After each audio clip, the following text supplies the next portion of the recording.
There is no force that can break the sound of unity. We are one soul, so let's get together, love. There is no force that can break the sound of unity. Together we're a barrier, a being full of love, love inside our heart,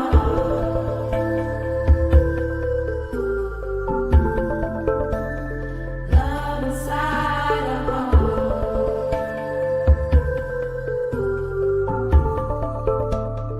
love inside our heart, love inside our heart. Love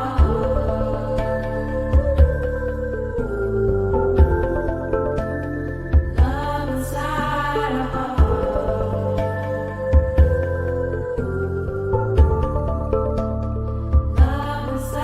our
Good afternoon, everyone.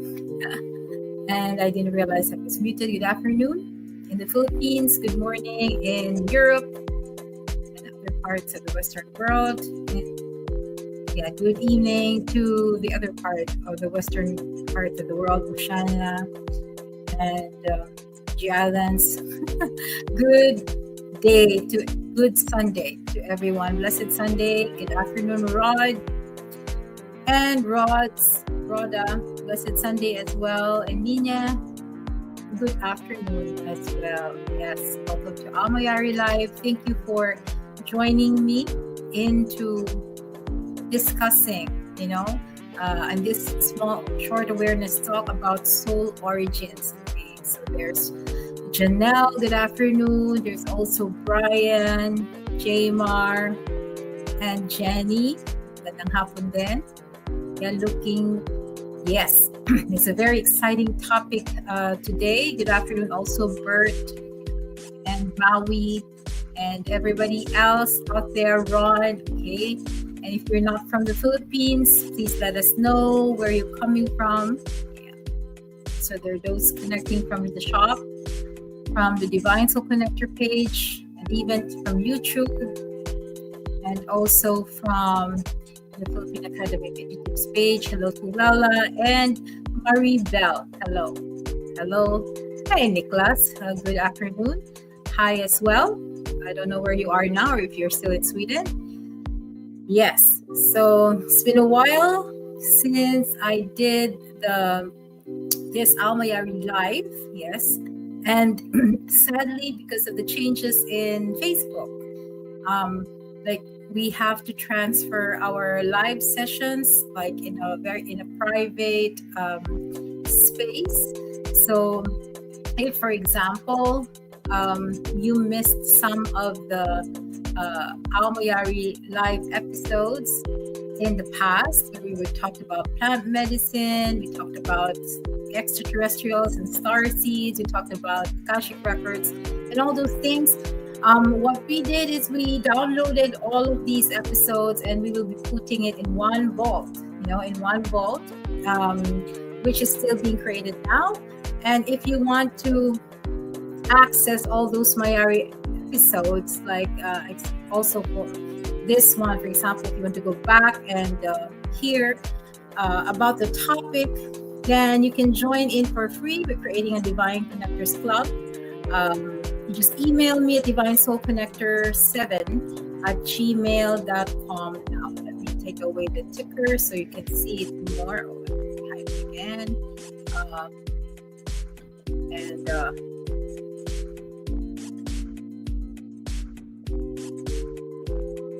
So you can see it more clearly.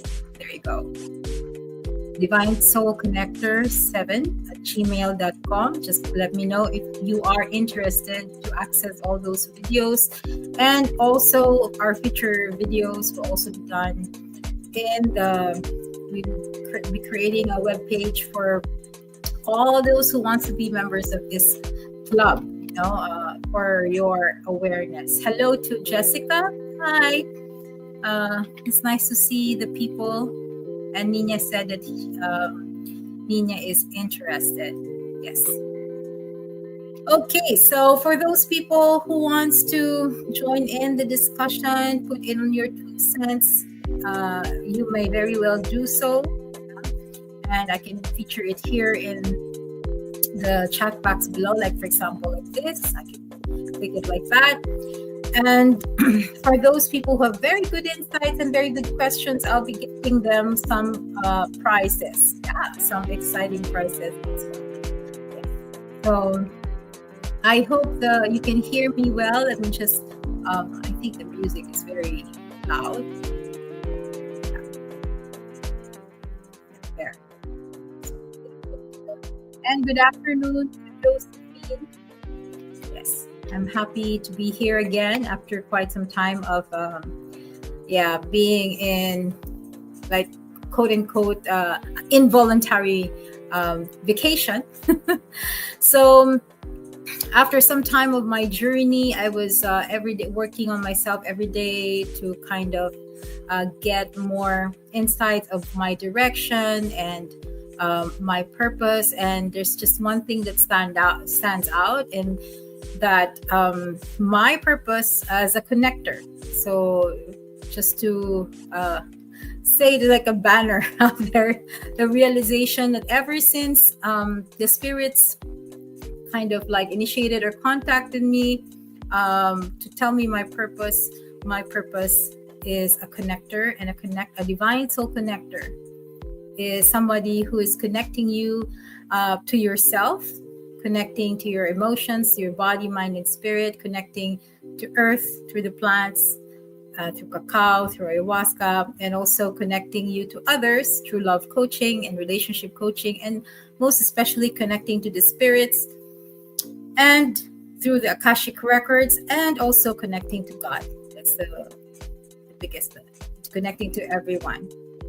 So that's my purpose, and my mission now is more of to coach and mentor and guide all those people who are seeking meaning and purpose, that you remember and realign all to your soul destiny, soul purpose. Yeah, that's my mission now through what I call heartfulness, connection, and spiritual development. That's why we also open up, develop your natural, amazing talents and gifts so that you can realize on your own. And the thing is, we're all in this together.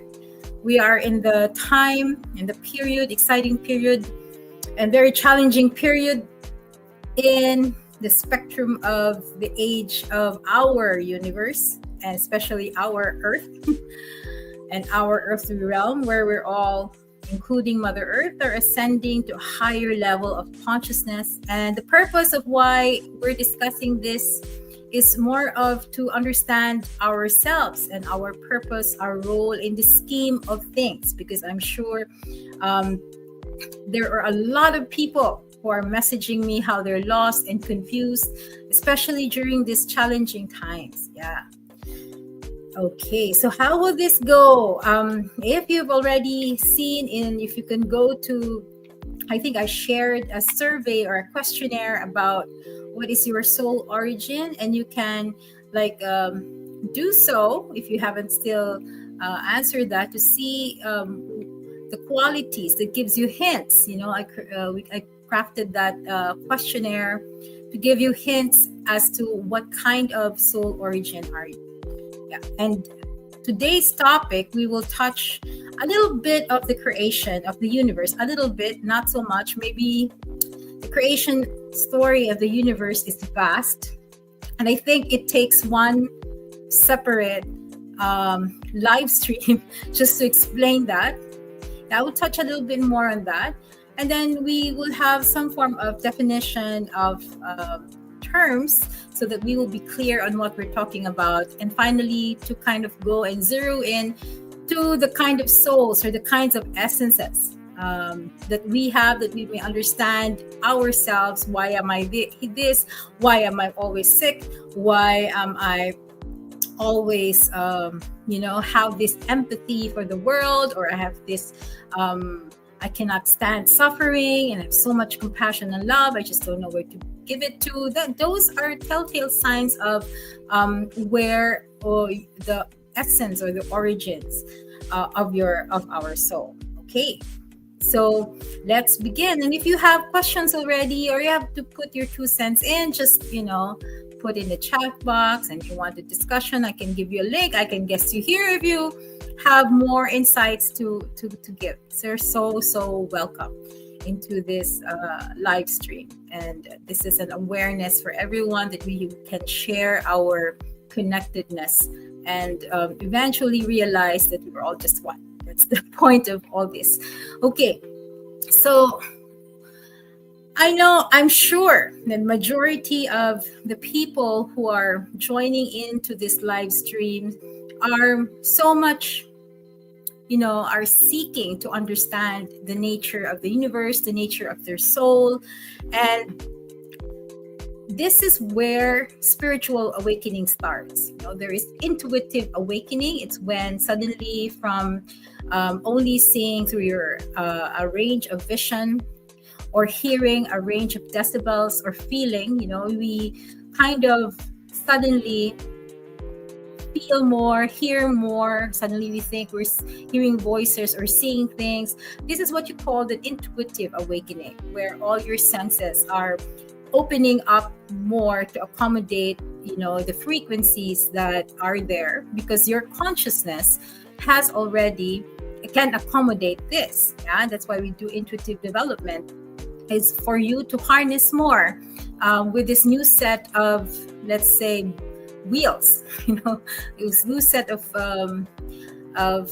interfaces, and I will explain that what interface is. Yeah, it interfaces to the natural scheme of the universe. Yeah, that's an intuitive awakening. But when we start asking ourselves, who am I? The existential questions. Who am I?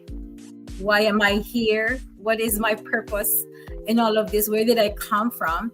This is what you call spiritual awakening. Spiritual awakening, like you're awakening, coming from the narrow perception of the separated self, expanding to knowing yourself in connection to the bigger whole. And that's the spiritual awakening. And that is where I feel most are in. Some of you may already have awakened and are going to the transition of ascension. Yeah, and there is also another concept called interascension, meaning in going within, you are ascending in terms of your knowing the depths of yourself. So Glad says, good afternoon, and also hi to Mark, and hello to Jao. I'm okay. Thank you, Jao, for asking. I'm happy to be here and to be with you again. And Alio, Miss Alir. Thank you, Miss Alir. Yeah, I took time to do cacao today and to meditate, so I really feel relaxed and just relaxed. Yeah, it's been a challenging past month and a half for me. Yes, inter-ascension. Look that up. What inter-ascension? It's a new spiritual term, inter-ascension. Okay, so we will, of course, when we start asking these things, where did I come from? Who am I? What is my purpose? Why am I here? Is actually the start of the spiritual awakening, but at the same time, this is actually the precursor to why we call the all or the source, and sometimes we call them God. Where everything comes from. That's also the starting point of why we are here, why creation happened. So I'll just give you a little bit of the common denominators or commonalities of different spiritual traditions in terms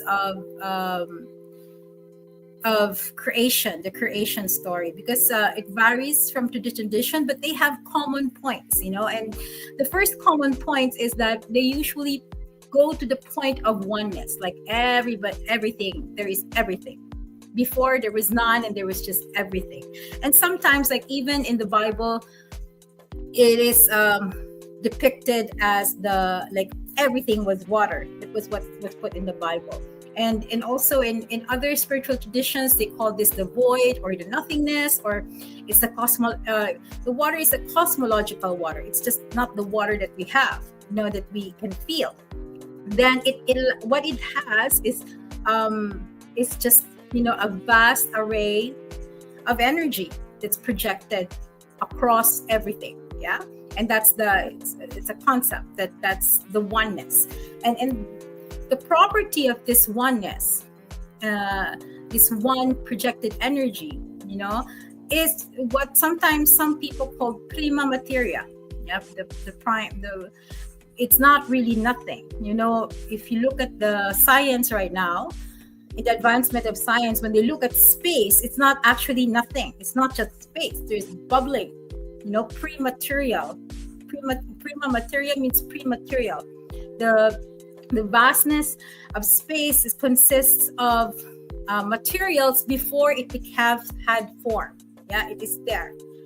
We call this like just energy, and we don't know where energy comes from, and because in our worldview that energy can neither be created nor destroyed, but definitely it may have come from something we just don't know yet at this point. So this is always depicted as chaos, meaning there's just no order and no structure. And so from oneness, there's something that happened, that form and structure formed. In the Bible, it's called like, in the beginning there was all water, and God created vaults. That's the term, the vault. They separated the water with the land, which means the the physicality and the non-physicality, the land and the water, or heaven and earth. Yeah, those are subjective terms. And I will share to you that it's not as direct as that. I will share maybe some Gnostic Gnostic Gnostic teachings, that they have a very unique and like a very interesting creation story that I can share a little bit, but it doesn't necessarily mean that it's the truth. It's something that's written by a group called Essenes, where Essenes is where Jesus learned from. That is his spiritual, where he, that's his school. That's his mystery school, the Essenes. So they found these scrolls in the cave in Egypt long time ago, and from there they kind of like written this creation story of the Gnostics that some people found now in in the quantum sciences, and even in the what you call this when they're experimenting now on the atoms and the particles, that they're very kind of like very like they're very the same, expressed in different terms. Yeah. So the second commonality among creation stories is that there's a cyclical. So first is that from oneness there became separatedness, the structure, and then the second would be this: there's a cyclical nature. It's somehow there is it's never ending. It's a loop. There's no start and there's no end. It is a cycle, and this is very important to bring out in this discussion, because we are as in this era, in this period where from the Piscean age, the fish age, in astrology, we are transcending. We are the souls who signed up. I told this to my partner a while ago. We signed up to be in this transition stage to bridge between the Piscean going towards the Aquarian age. And we have to treat this as like this is our last life. We have to treat it. It may not be true that this is our last life, but we have to treat it that way, because what we're doing is we're setting, the ambiance, or the new kind of the new earth, so to speak, or the new mechanics for the new souls that are coming in the Aquarian age. Yeah, interesting. Yeah, so it's not really the end of the world. Okay, it's not. It's the end of an era or an eon. Eon is an era, but eon is also depicted to some later. I will explain what that is. So even in the Hindu teachings, because I also went to study Tantra and got into know the Hindu teachings as well, and that there is actually what you call like a certain cycle of where the age are into different stages, and then there are also gods that are kind of like this is the creator god for now, and then after a long period of time there's another creator god, so they take turns. Okay, and I will explain that a little bit more later. And also the third point of the commonality, the majority of the creation stories along spiritual traditions are usually personified with characters, because our level of consciousness at that time cannot fathom like these kinds of concepts. Years ago we couldn't really understand, like we will be dubbed as crazy. The spiritual nature, their spirituality, and the spiritual concepts, and even like when Jesus was telling the nature of the universe and the nature of quote unquote heaven, they has to make it into a story or a parable, because our consciousness couldn't at that time as a humanity couldn't understand it yet. Okay, so Lisel says good afternoon. Yes, Lisel, thank you for your pasalubong na biscuits. It was very nice to partner with Cacao. Thank you very much. Yes, so these are the creation stories. Those are the common nature of where everything came in, started. Yeah, and of course we heard about in the story of the Big Bang. Where does the Big Bang came from? Yeah, so let me just backtrack a little bit. In the beginning there was one, there was just one energy, the prima materia, and then with this awakening of wanting to know itself, because it awakened, also started asking the questions we are asking now. Who am I? What am I doing here? What is it for? And so in the event, so this is metaphorical. We really don't know that this happened really, but it's metaphorical because this is how our consciousness can understand it. There is what you call a contraction. In Kabbalah it's called a restriction of light. In Kabbalah it's called a restriction. There's a contraction, and in this contraction there came about polarities, which is the positive, the negative, or the masculine and the feminine energies, the yin and the yang. Yeah. So, in for the purpose of our discussion, I will call this the vessel, the container, and the essence. The container and the essence. And the reason why I'm bringing this up, because this is also important later in telling you, letting you understand why some people have different, like, are a mixture of different essences and all. Yeah. So there's the container, and the container is what the masculine principle is. The masculine principle is the one that kind of from everything there was like a restriction, and there's now a container, and that's the masculine. And this container, masculine, is always conscious and always observing in its limited container. And everything inside that is the feminine principle. In Hindu, it's called the Shakti, or the Shakti energy, which is the prime essence of everything, which is everything in creation, in short, seen or unseen.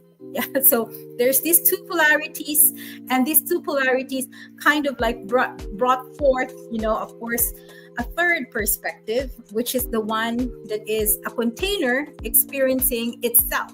So what is being experienced is the feminine, and the one that is observing is the masculine. So if you kind of like, what is that? Just go to the chat box or to the comment so that I can explain further if you're not getting it. So there you go now. Then from that, like an egg, like an egg, Bert. Then actually, in some spiritual traditions, I forgot, there was a spiritual tradition that exactly says that the creation of the universe started with an egg. Inside is a water. But if you look as above and so below, so if you look how the female womb is also water in nature, yeah, and then from the egg, where the essence comes in, like it implants on the uterus with the fluid inside of it. So it's like an egg. Yeah, very good. Thank you for that analogy, Bert. And that egg, started experiencing itself, and then that's the reason why it's always depicted as the Son, the Father, the Mother, and the Son. It's the Holy Trinity, because to give reference to the one that is observing the experience. Yeah. And from that experience, like suddenly there is this desire to experience more. Yeah. To experience more, like, okay, taking from the qualities of the source, it wants to now start to awaken as well. And then that's when the Big Bang happened. So that's my version. The Big Bang happened. It gave birth, to different things, and that has structure, and that everything in the creation is imbued also with this essence. Yeah. There's a beautiful story that I always like to share to my students in class. This is the Shiva and Shakti story. It's just a story, So there was Shiva and Shakti that one day, like Shakti came and said that, oh, Shiva. So Shiva is the masculine principle, and says, like, I've created the universe, and I want you to join me there. And then Shiva said, I can't, because I am consciousness. I can't be in the world of in your world. So what Shakti did, she came to the world and kind of remodeled everything, and she created space for Shiva, which is consciousness, to come in. And then she came back to Shiva and said, okay, now I created the world and put a space there for consciousness, for you to come in. And so then Shiva joined Shakti, and now you would say that Shiva and Shakti is in everything. Yeah, that wherever Shakti is, Shiva is. So it's a beautiful analogy of a story. Now we go to the Gnostics. The reason why I'm saying the creation of the creation story of the universe a little bit is because I want us to understand, like, okay, so what I will be discussing more that pertains to your nature also comes from this prima materia, that this is what at the level we call the spirit, and I will explain the difference between the spirit and the soul. So from let's go to the story of the Gnostics, which is I'm in love with that story, but I cannot like put into detail everything. So in the beginning of time, so remember, there's this positive, negative, feminine. There's always this polarity. It was said in the Gnostic text that God created the immortals. We call that they call that in eons. Yeah, eons, the immortals, and these are all kind of in our perspectives are like archetypes. Like for example, love, beauty, peace. All of these are archetypes. They're not material. They're not. They're more of a contained and restricted aspects of God. Yeah, and this is in the beginning what God kind of created to discover itself. Yeah, and then in the Gnostic text there exists one of the last that was created was Sophia. In short, it was also called by the Gnostics as wisdom. So the archetype of wisdom. And so in this story, since wisdom wants to know the deeper meanings and the deeper aspects of God, has this desire to know more, and it went outside that egg of creation. What God created went outside, and when you go outside, that's where the prima materia called chaos or void is what was, and she started to kind of fuse with that material, and there something happened through that. And this is what happened was she suddenly kind of the wisdom suddenly become fell in terms of energy and vibration, and that this prima materia started draining her energy, and she becomes more having form and having more physical. Yeah. And in the Gnostics, they said that this is actually where the Big Bang or the first fall, they also call Sophia as Eve or Eva, the first fall of man. It's like when she became to have form. And in essence, what happened is that because her vibration was getting lower, she was pushed into a dimension where all of these things that has form was created.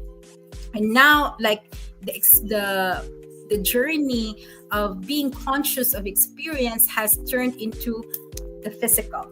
Yeah, so that's in the Gnostic texts. It was said that was the time where the Big Bang of this universe happened. So you have to imagine that this is not the only universe. It's not the only possibility or realm that would be existing as creation. Because if we really believe that God is everything, I'm sure there's like infinite potential. I'm sure there's different versions of that, right? And in this case, wisdom or Sophia was the one who kind of like seeded the formation of our universe that has what you call this physicality.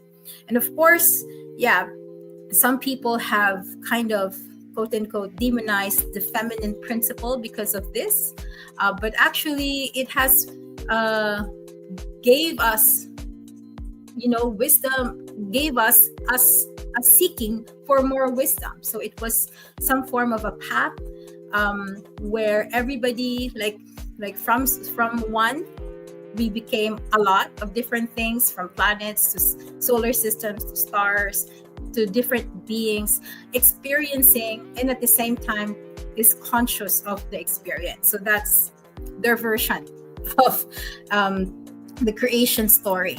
So the thing is, the spirit is something that is connected to the prime source. That's the spirit. And when you are kind of seeking. When you say spirituality, it is the seeking towards merging and union back to the source. That is what spirituality is. But when you are kind of talking about the soul is the kind of the animated part of Sophia, or the part of us that has kind of more towards it's more towards realizing the individualized self. So spirituality is about going towards union, whereas the opposite of that is going towards realizing the individualized self. And that's where the soul is. The soul is right in between of that. The soul wants to have this essence of individualized self, and in doing so maybe can go back to the spirit. So that's in essence how things are, which means, like, of all the things in the creation, we're just a tiny bleep in the whole wave of creation. We're a tiny bleep, but it doesn't necessarily mean that because we're a tiny bleep of creation that we are not contributing to the realization and the awakening, or the realization of the one, the source. What does it mean is that we, as human beings, I'm now talking to humanity, we go into this body, this limited, restricted vessel with all of these senses, and we have two pathways. And you can see these two pathways very evidently in the Lover's Tarot card. If you study the tarot card, especially the major arcana, it has a lot of spiritual wisdom there. And that's the reason why I love it so much. You can actually use the tarot for to know where you are in your spiritual journey.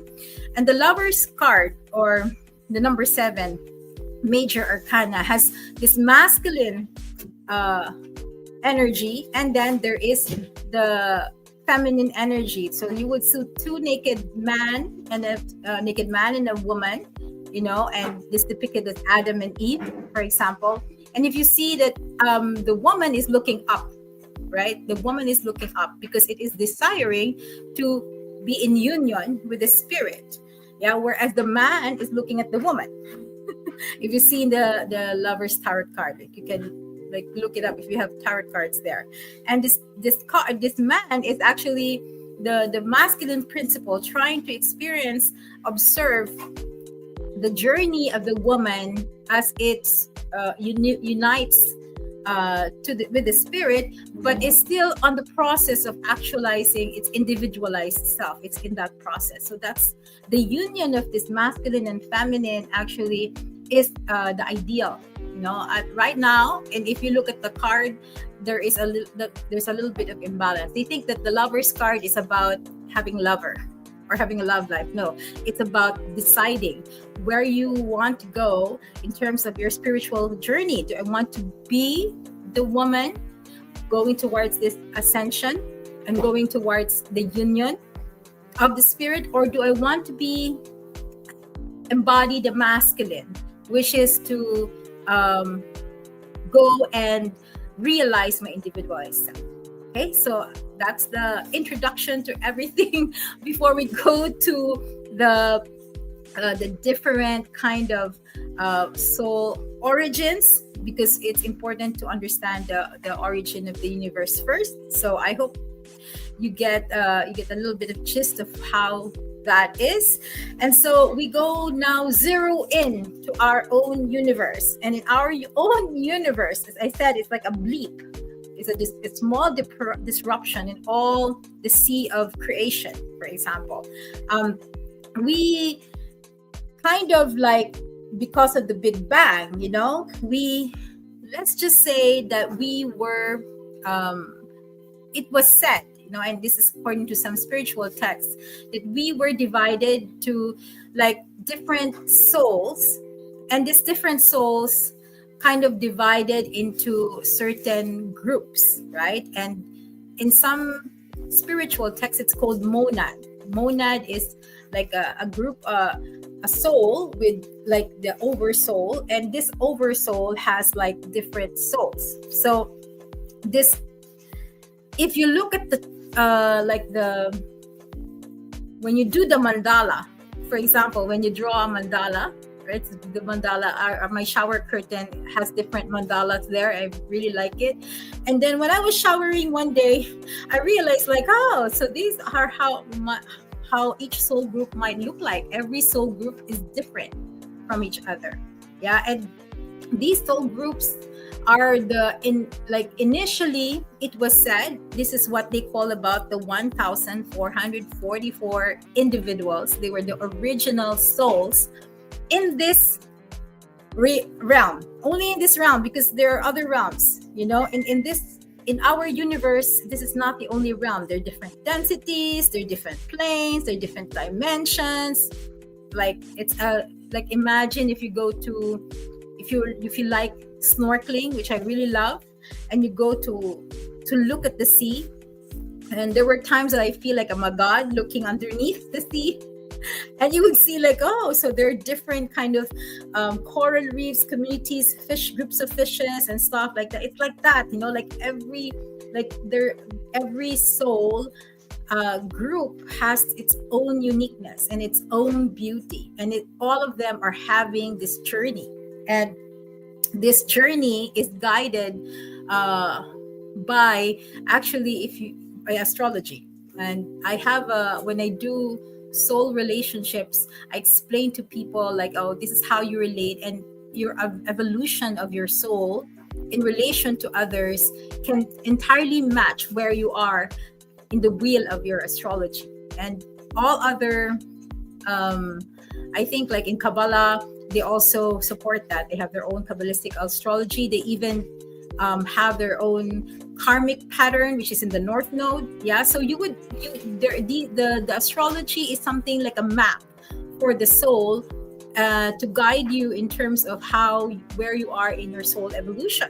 Isn't it amazing? We have a map. We just don't know how to use it sometimes. We just thought that it can just help us in terms of what are the influences that will prevent me from achieving my goal and stuff. Will I have a wife or stuff? No, if you look at astrology, the beauty of astrology, it's a big map of your soul, and to know where you are in that map gives a bit of guidance that accelerates your evolution. Okay, so let's just say there's this 144 individuals.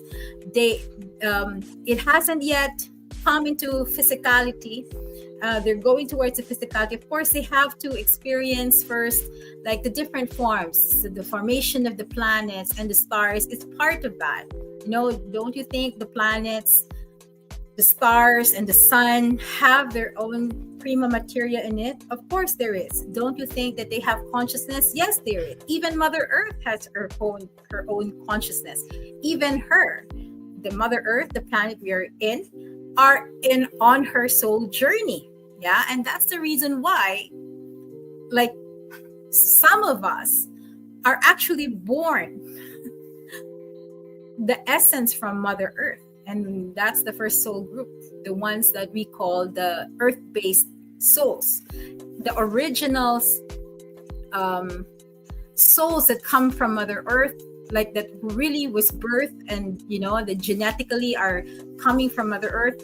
In the Akashic readings, they're called Terrans, Terrans, because Mother Earth was originally called Terra. We still call Mother Earth Mother Terra, right? Mother Terra, Tierra. Yeah. So there are certain individuals that are coming from Earth, and there's certain souls that are kind of like prepped. They haven't been to Mother Earth, they're prepped to be in Mother Earth.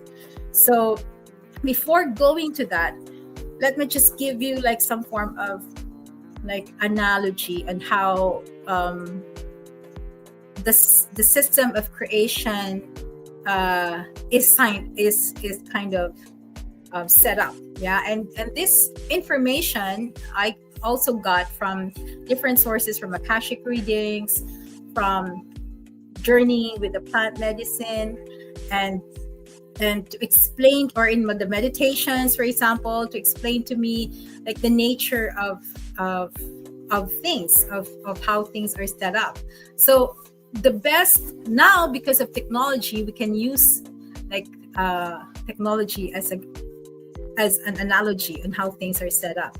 So imagine I'm one of the 144,000 original souls that were, let's just say, assigned to this reality called the universe where the solar system is. Yeah.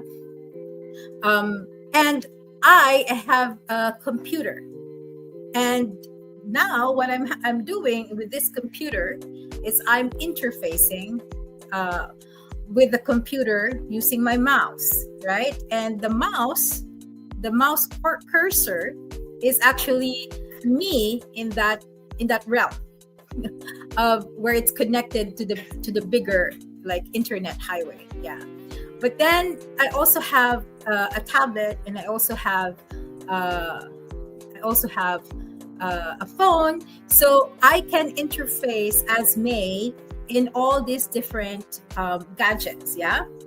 So we can call this like not yet dimensions, but like interfaces. Like it's the same way that we interface here, in different ways. So the soul is not just housed in one being. Like the soul is so big to interface with just this body. I don't think so. So it's like this is the soul. This my arm is the soul, and I have different interfaces. I can be a dog in another reality. I can be, a human being. I can be a plant. I can be a tree. Sometimes I have Akashic readings where their past lives are trees, and I can be a mountain. I also have like one person. I had an Akashic reading where he was a mountain when he was in his past lifetime. So imagine that soul has different like interfaces, and these are beyond time, because time is actually just a made-up thing, an illusion, and I will explain that later if you ask. But it's beyond time, either present, past, or future. This one soul from 144 is interfacing, in different gadgets, in different forms.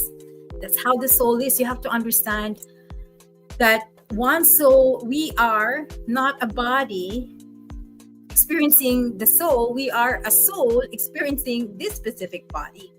And that's the reason why sometimes there are certain places where you feel connected. There are certain animals that you feel connected. There are certain plants you feel connected, because some of them may be part of what you call your soul extension, which is also you experiencing in another form. Okay, so and then there is so that's the interface. But imagine me, one of the 144 souls, for example, have different laptops. So I'm not just interfacing as May. I can go to a different laptop, and then I can create an entirely different persona in that laptop and have an entirely different gadget there as well. And that is interfacing as a different personality. And we know that because we understand that, because when you play a game, you can have different avatars, isn't it? So it's the same way. The soul kind of adopts different avatars. In essence, like the soul becomes like this complex. It divides itself. That's why there are the concept of twin flames, for example. It divides itself over time, and that becomes a soul group to experience, the multidimensionality. And in short, in our terms in this realm, it's called multitasking. We are kind of like multitasking. So okay, I will be like this, and I will be that, and I will kind of like interact like this. I will interface with myself. So majority of the times, this is what I've observed, we are interacting with ourselves, with the same soul, with our soul group. We're interacting, good or bad. And of course, I haven't seen in the Akashic readings, I haven't seen like somebody hurting somebody coming from a different soul group. No, it's usually like somebody you kind of a lot like, okay, we had this bad juju in the past, so I owe you, and so in the next lifetime I need to learn this one. So you are allowed, you don't have to be, but you're allowed to kind of like hurt me in this lifetime or do something that will help me learn. It doesn't have to be hurting me, but do something to learn from and so that I can evolve. So that's how we interact. So if you see in the exactly birth, it's different simulations. Yeah, so there's different questions here. I will address those questions a little bit later. Yeah, so that's why I'm just letting you know the reason why I'm explaining this. That one soul of the 144,000 that is divided into one monad of the 144,000 souls originally can be a multitude of souls interacting together, having its soul journey, to have different perspectives, have different roles in different lifetimes, in different times, interacting with each other, interfacing with each other, to have this experience. And it's not about, and we're given the choice whether we go the experience to connect, to go up or to go down, to go left or to go right. We have that. The thing is, we have that free will, but at the same time, every person, good and bad, is imbued with the spirit, meaning these archetypes are all within us as well, because we come from there. It's just that as we level down because our reality is a little bit grosser, or let's say lower in vibration than every other else in the creation, that there is a form of deluding, meaning we are deluded by the truth of who we are. That's when we start forgetting who we are. We kind of forget that we are one with the spirit. And this is allowed so that we can have a full interaction and interface with our experience, or else we wouldn't learn, right? So that's just to explain to that it is possible. It is totally possible that I may have a human essence, and my other counterparts of the same soul but different form may have an angelic essence or an extraterrestrial essence, or some other essences, or they can also show in different forms. The possibilities are limitless. Okay. So that's the analogy, of the computer and the hand. So I'm using this because it's a little bit hard, to explain the soul. And every being has their own way of expressing, in terms of form, in terms of behavior, in terms of role, in terms of purpose, right? And so you have to, from this point and this level, you have to realize, like, in this level of awareness and consciousness about knowing, like, we all came from one soul. The guy that kind of like yelled at me most probably is in my soul group, reminding me of something. It's me. So how can I be mad at myself? And that's the reason why the only truth is love. Because if you realize that you and him are one, there's nothing else but to love that person that hurt you, isn't it? And to have compassion. But of course, in this level of experience, it's still hard. Because the feeling, the illusion of separatedness is really, really, really persistent. Like, I keep telling myself every day, like, oh, this reality is really, really persistent. This reality is persistent. Like, even if when my mother died, or my mother passed away or transitioned, I can see her spirit. I can talk to her. I know where she is. I know what she's doing, right? Like, where she is in heaven right now, and her purpose in heaven right now. Like, all the spirits already kind of like, but still the experience of it losing a beloved is still really freaking painful. So it's still painful. You can't discount that. You can't discount how painful it is. And in that moment, it's kind of hard to understand, like even if you know the connection to all things, the experience is something else. And that's why we need to kind of integrate experiences with inspiration or insight, because that's the very reason why there is this creation. It is for that. How can you, like, theoretically, if you only theoretically learn things and not experience it, I feel it's like some form of hollow learning. And I'm sure, like, for example, Doc Wella is a doctor. She learns this kind of this kind of disease. It can be treated that way. I know that, but in the face of emergency, and when this person has this condition, and if you didn't have experience, you still don't know what to do. You will still be guessing unless you have a lot of other experiences with other patients, for example, and you've applied what you've learned. Then for sure you gain what? Wisdom. And we go back to Sophia. We go back to wisdom. That's how it is. That's how this is tailor fitted. Okay, so let's go first before I continue. Let's go first to some comments. Ludi, hello Ludi. What about starseeds like the Andromedans, Pleiadians, and the like? And yeah, I will answer that a little bit later. So there are one type of soul. They're one type of soul group, origin of the soul. Yeah, that I will discuss in a little bit. Okay, so there is another question here. It's called the Mahamudra and the 0 point. Are they the same thing? Okay, I don't know exactly the Mahamudra. In my awareness, Mahamudra is like a kind of meditation, right? Which is the realization.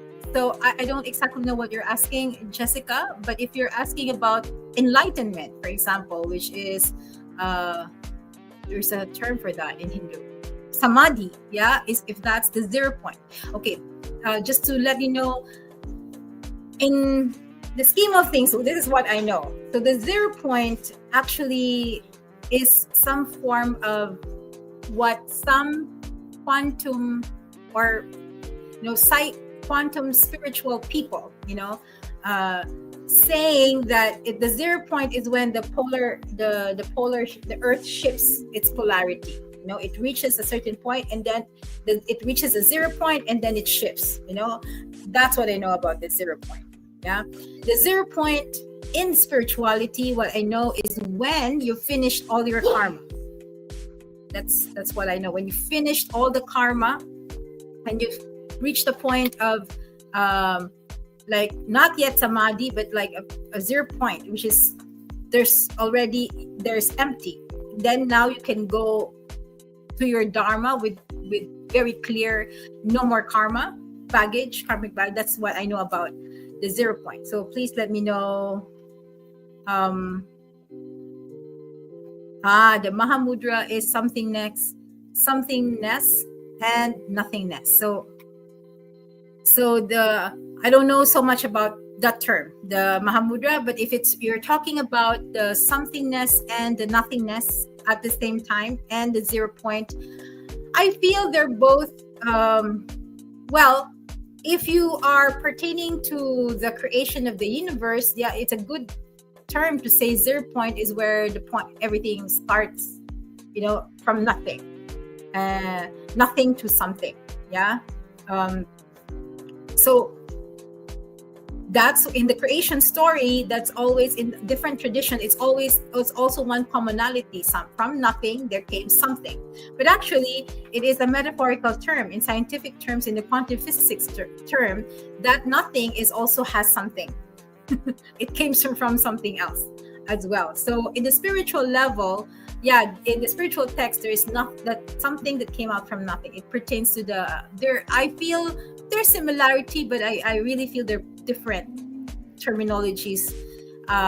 Depends on where and what context. Okay, like so, like Hinduism, like goddesses Parvati has Avatar, Durga Kali, and more. Yeah, so the goddesses, like the goddesses and the god, like the deities are emanations and aspects of God, but these are personified, like personified aspects that kind of also reflects archetypes, but these are not the ones where God really created in the beginning. The one that God created in the beginning are the archetypes like truth, love, wisdom. In short, in our terms right now, we call them virtues. But these are all concepts, that from the original contraction or restriction, it gave forth to all these different aspects of God. But the goddesses that we know right now have resonance to that, to those eons or immortals. They have resonance. But because our consciousness couldn't grasp it so well, that we have to personify it. We have to put objects, like Kali has a head of Shiva, for example, and we have to personify it so that we can understand the nature of the resonance. Yeah, so that's how I see it. Bert.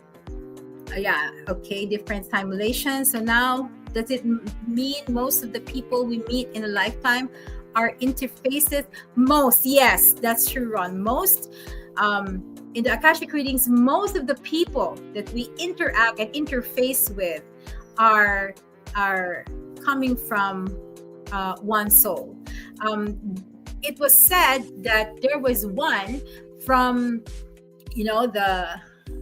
because there is a hierarchy of this.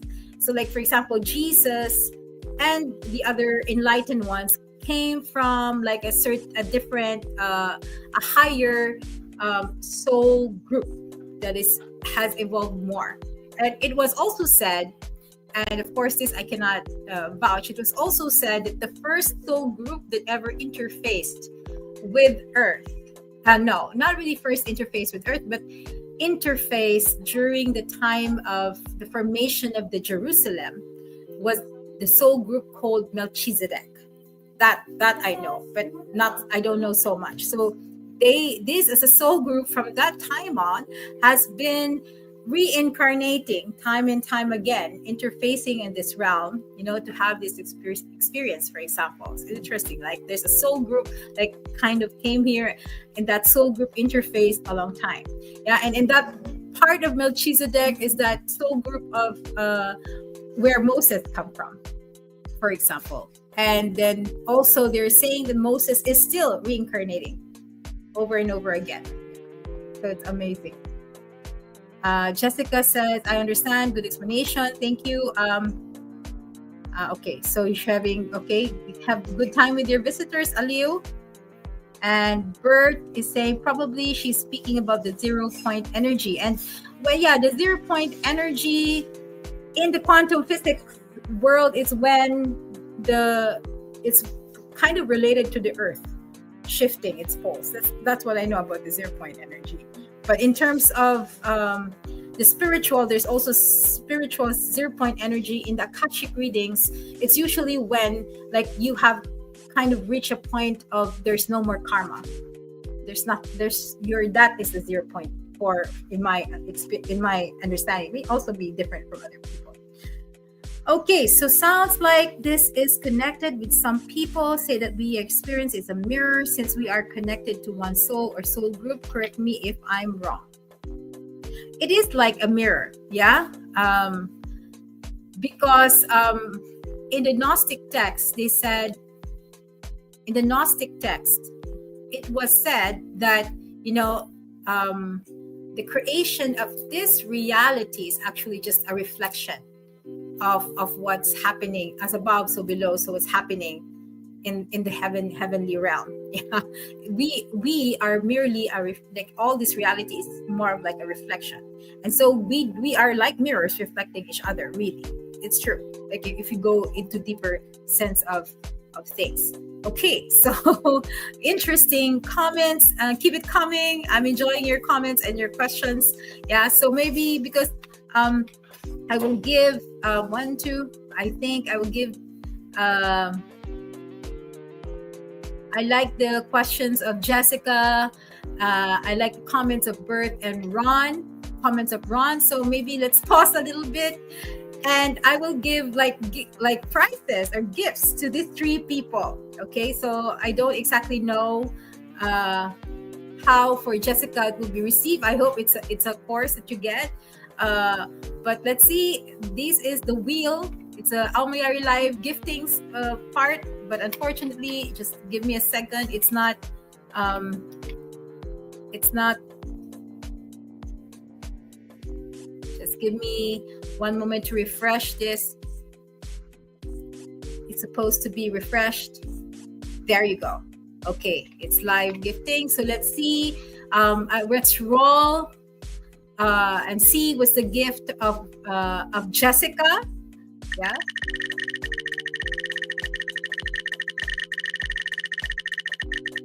The gift of Jessica. Well, Jessica, you have a Love Angel bracelet. Congratulations. You can get this from Shop Soulfully. Of course, we can't. The courier might be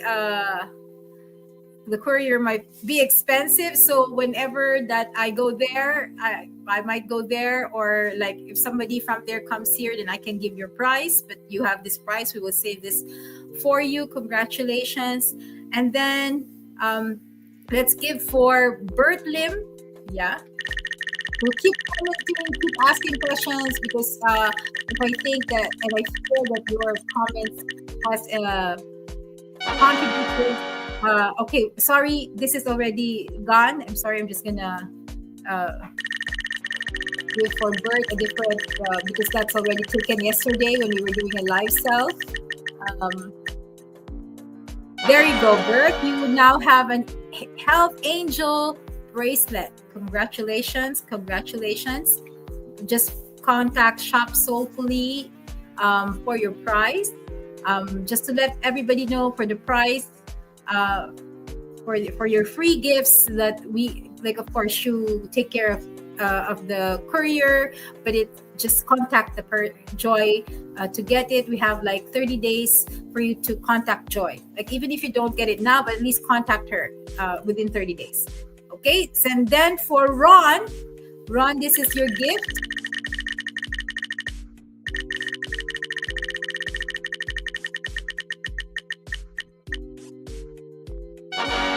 Yeah, so Ron, you win a rapé ceremony participation. What rapé is? Rapé is a sacred. It's called the sacred snuff. You know, it's based on tobacco and some herbs, and it helps you clear your energies, and your, especially it helps with people who are very. I think you need this because it helps clear up the mental space, so you can connect to your heart. So whenever that you are, but only this can be done in person. So I'm the one who's giving rapé. So if you are near, or if you're gonna drop by Shop Soulfully, just let me know and I can have time to give you a rapé ceremony or a rapé application. Okay, Ron, congratulations. It might help you a lot, get out of the mental things. Okay, so congratulations to the three. Let's continue. So now we know creation of the universe and how things are kind of like set up.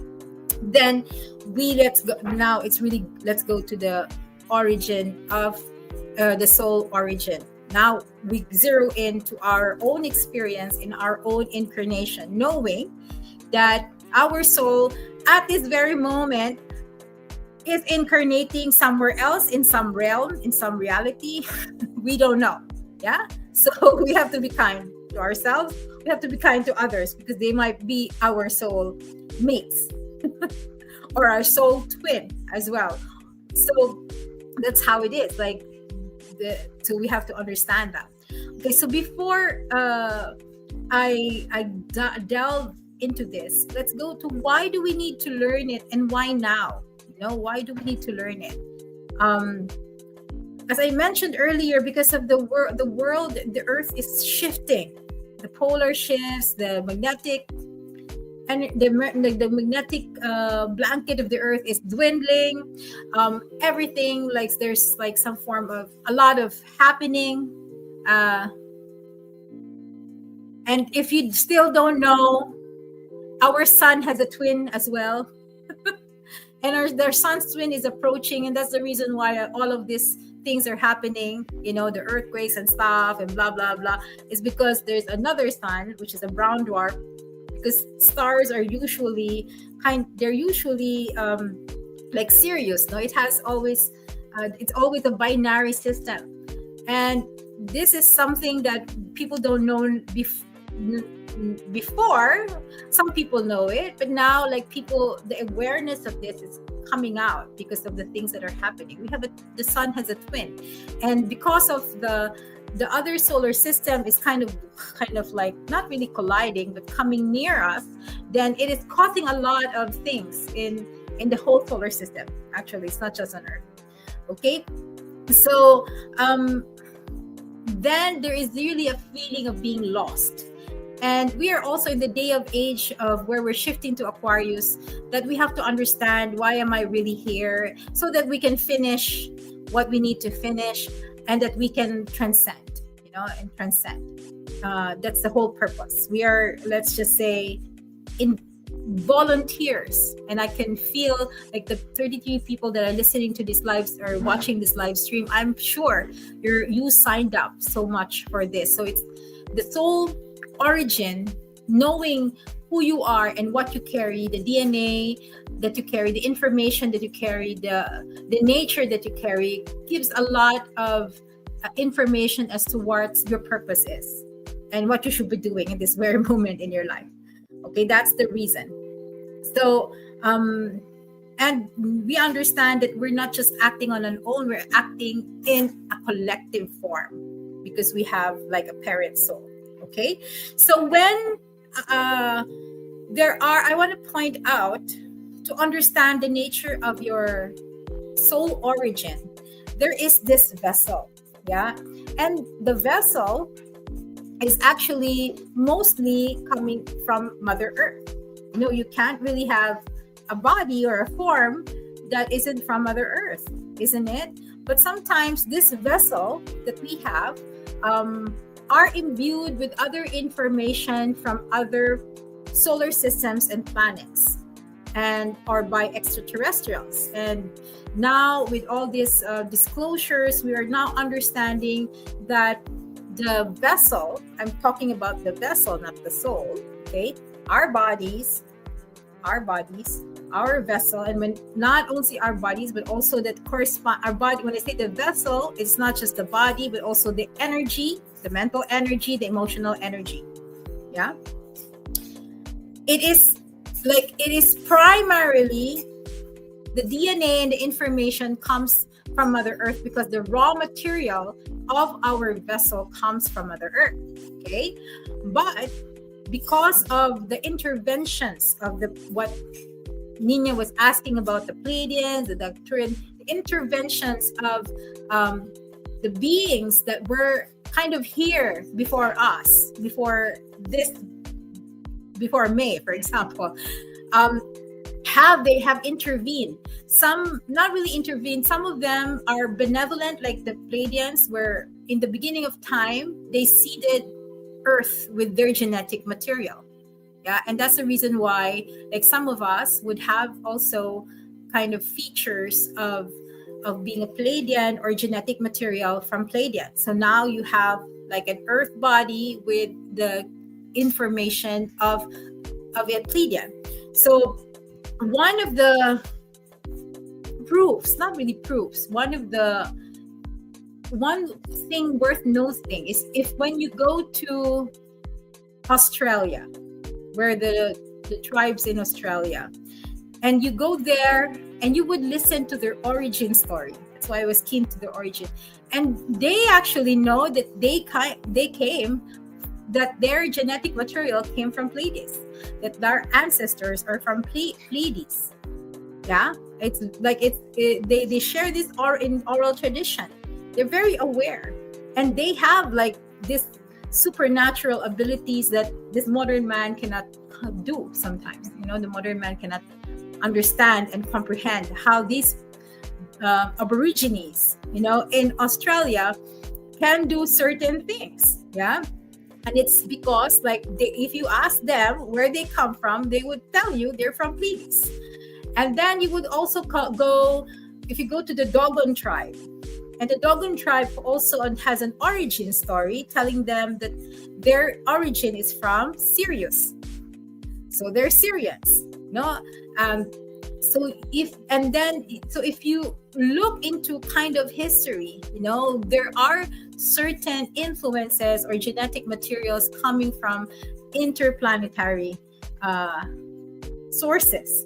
And that's when you would have this interplanetary, like sometimes our vessels are not entirely Earth-based. Okay, our vessels. I'm still talking about the vessels. The essence is different. Remember, there's a container and there's the essence. Okay, they're two different things, but they can also be one. Yeah. So, and so there are people now who have they're not starseeds. They're not extraterrestrials. They're still kind of Earth-based people who have influences from extraterrestrials, which is majority of us have. And then there are now some other extraterrestrials who deliberately kind of altered our genetic material physically, our vessels, to serve their purpose. So that's why you would hear stories about the Anunnakis, altering the genetic material of man. By the way, they did. I don't believe that they altered it from the apes. I feel that there were already humans here, and then they came that they just altered that, because if you look in the Bible, humans used to live hundreds of years, and because they found out that some scientists found out, because there's this chromosome that was altered, that made our lifespan less than 100 years. Yeah, and that is one of the theories why they said they altered us because they want us not to live very long, because when you live very long, what do you get?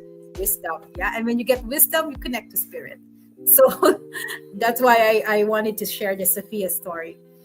So the vessels can have different genetic material. So let's go first to the one that is coming really from Earth, because the original beings on Earth, if you look at Adam and Eve's story, and then they were casted out of the Cain and Abel story, yeah, and they were casted out of the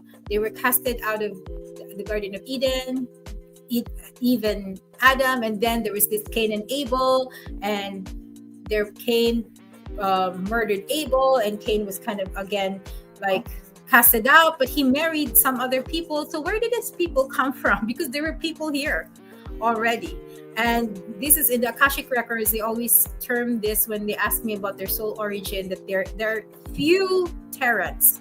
Terrans are actually, their genetic material is mostly coming from Mother Earth, and usually they evolve from, these are the people, when I ask them about, when they ask in the Akashic readings about their origin, their essences are usually coming from the element, from the Middle Earth, the fairy world, the elemental world, and the enchanted world of Earth, and I've met some of the people that are like that, which means they're very much connected.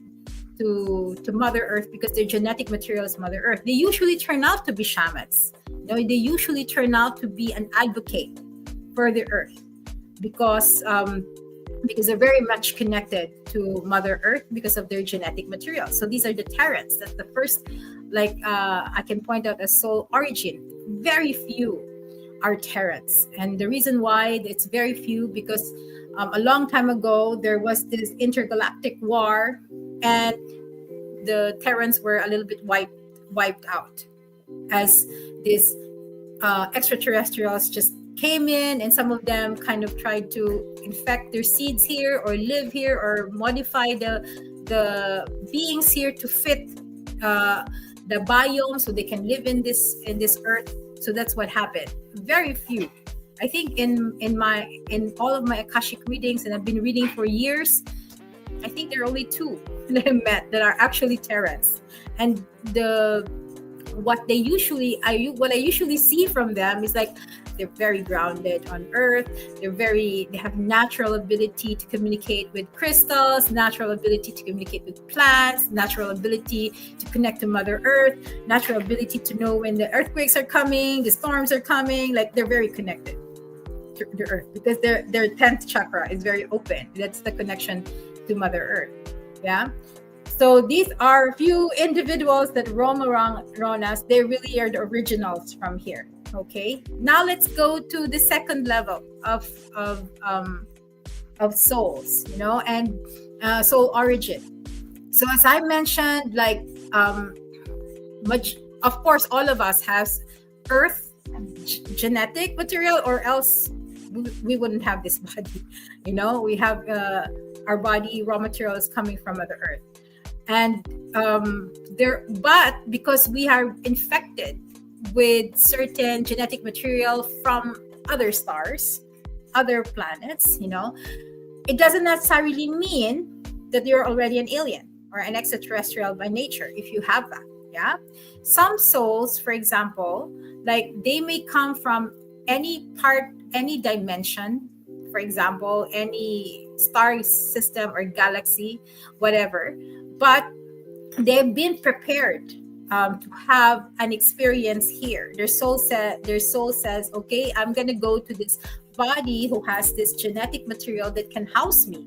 Because if you don't have that genetic material, this soul cannot house you.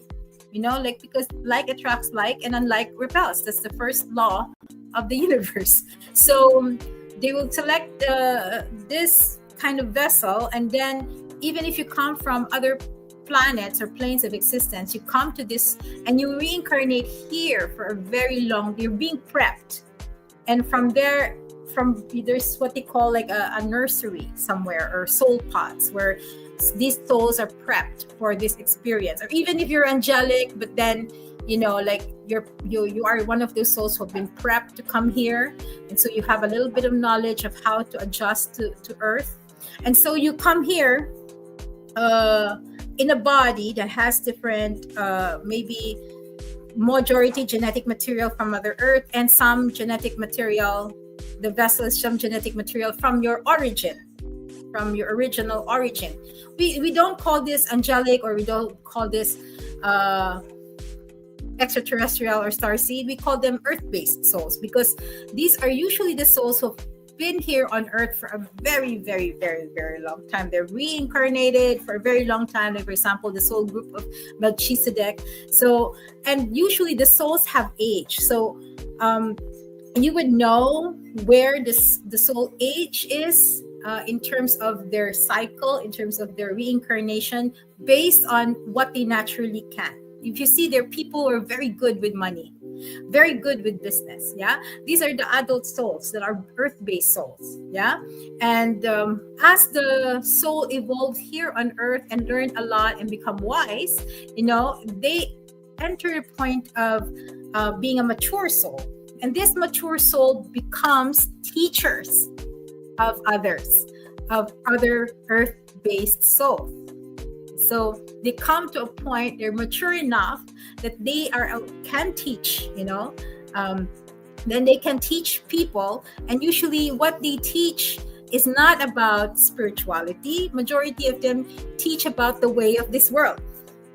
That's that's how you know the earth-based souls. Because how that's how you would know they can easily adjust on earth because they've done a lot of cycles here on earth, and they know their way. They are very keen on the way of the world. It's easy for them to adapt to the way of the world, and that those are earth-based souls. They're different from Terrans.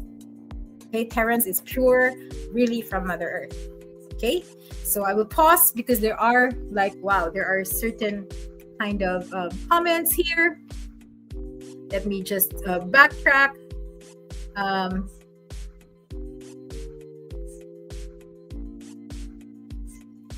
Can we have many missions, like a new one coming up after completing? Yes, Jessica. How many missions are normal or common? There's entirely, we have a purpose, and this soul purpose kind of transcend lifetimes, right? We have a soul purpose, but this soul purpose can take, how it is expressed is as a life purpose, can take into many forms and many facets. Yeah, so usually in the Akashic readings, the Akashic masters always clarify this when somebody asks about the life purpose. Life purpose is the expression of your soul purpose. Now, under this life purpose, there is also many missions. And the missions is it's limitless. It's how much as you can.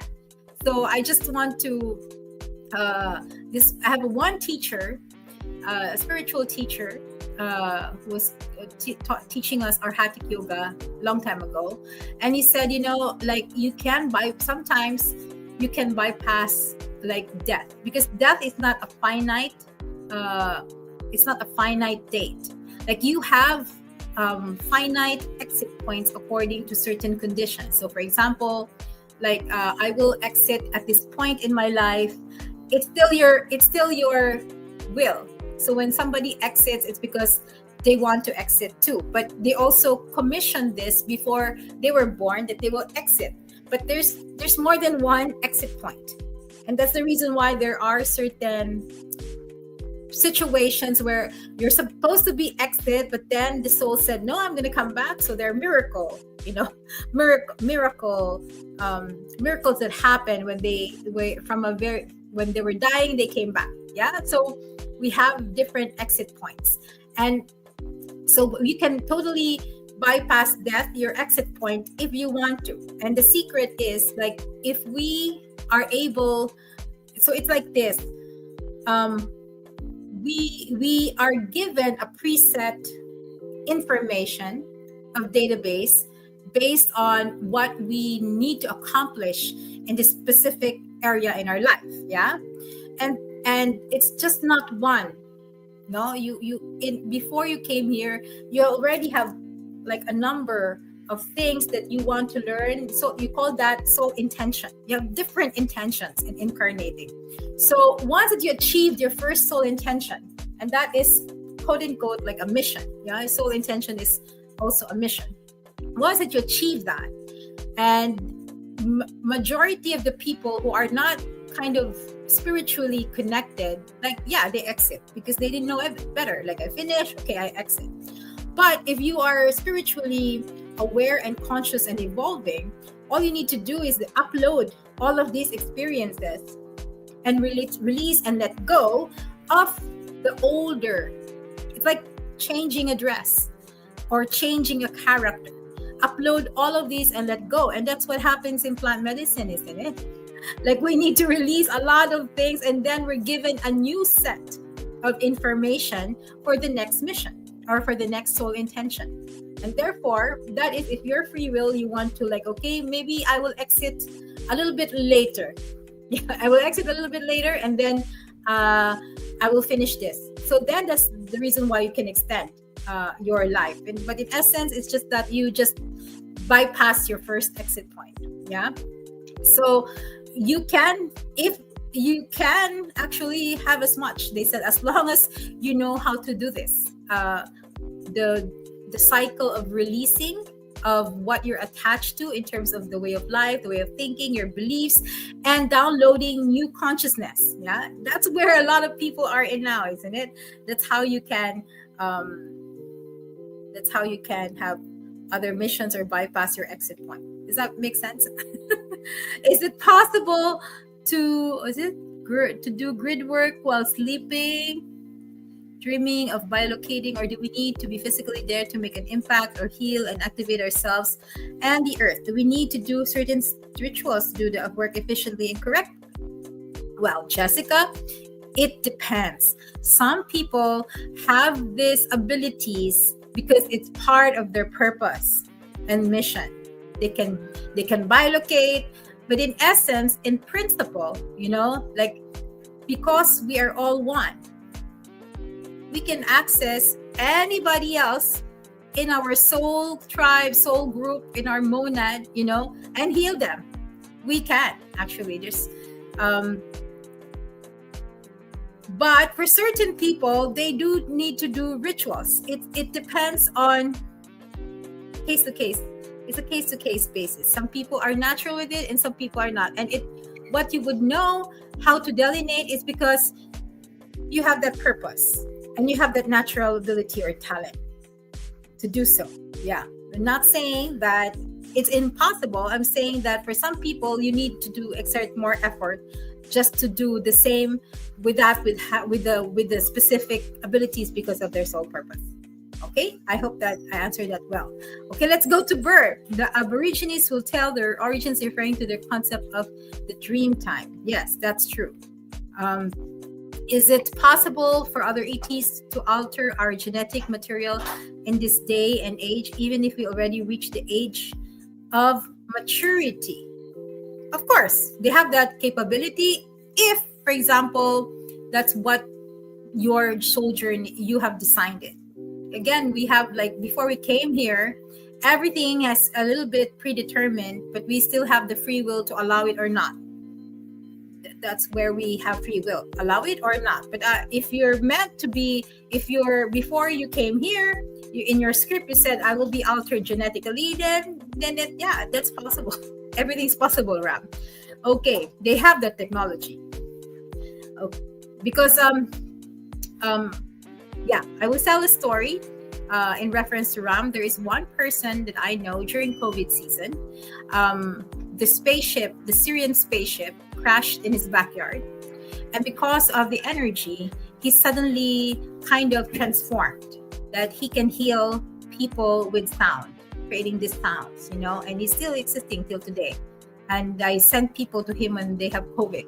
And he it's amazing. Like, he was somebody who was mundane in the past, and because of this happened, that he suddenly became having these abilities. So meaning his genetics were altered, and he was already like an adult.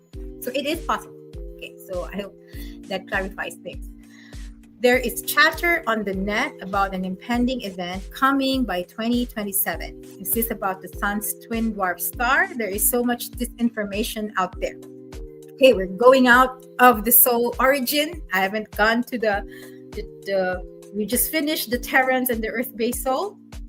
Okay, this is very interesting. Maybe people might be interested in learning as well. Okay. The spirits have told me certain dates and certain things that are happening, blah, blah, blah, but I don't really tell them because it might create a lot of confusion and chaos, blah, blah. Yeah. But all that I can say is that we're in a very sweet spot of change. Yeah. So it's a very thin line between projecting a reality and predicting a reality that's about to happen. Because basically we have to understand, and this is where we want to really be, to understand and realize we are co-creators of this reality, and that we can actually affect change ourselves. if we spread the rumors about war, about this happening, about the office, about this and that, like we are creating some kind of consciousness. When we're putting our energy, our attention and energy to that consciousness, it grows and becomes what? Real. Yeah. But if you focus into co-creating a reality that even if it's not for everybody else, at least for you, a reality of love, of harmony and stuff, then that consciousness will also grow. And once it reaches critical point, when I say critical point, if you know about the hungry monkey effect, then it becomes a wave of reality for us. At this point in time, all I can say is that the human beings on earth are living, and there's a faction in terms of realities. Some people are living in low vibration reality, some in the middle, some in the high vibration reality. So for example, when you say going to the fifth dimension, it's not a destination, it's a vibration. And you can still be in the 3D, you can still be physical here, but live in that consciousness of the 5D, for example. So it's not something like, oh, I'm gone, I'm in the 5D reality and nobody can see me in the third dimension. No, we are as human beings, we're multidimensional. And if we embrace and anchor ourselves in the 5D reality, in the reality of unity consciousness, of love, of peace and harmony, then you are affecting and pulling that energy towards this reality.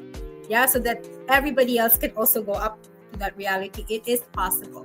Now, there have been like certain things that I know and my team knows, and some of the student knows that we've been trying to affect change. There's supposed to be this war. Instead of telling it to everybody else, we kind of like contain it. Okay, there's something's gonna happen. We have to do this. We don't need to be.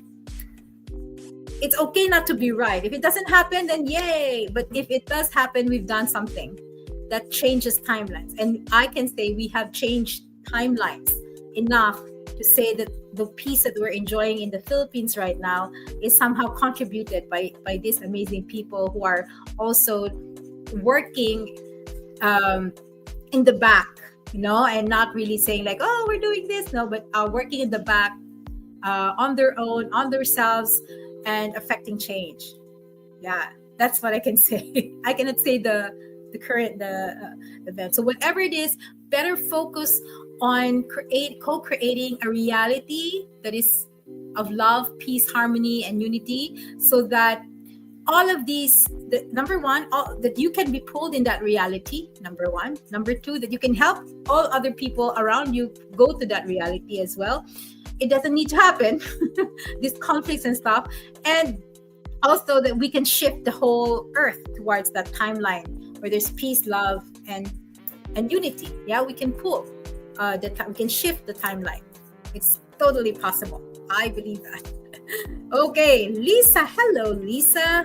Wow, very long, and I cannot see myself now. But I want to show what Lisa is saying. Is it true that aliens already amongst us, walking with us and protecting us?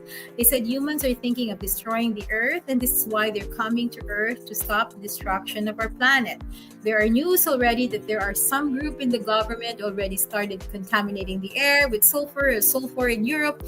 I think because they said it will stop the climate change or warming of the planet. Okay. Wow.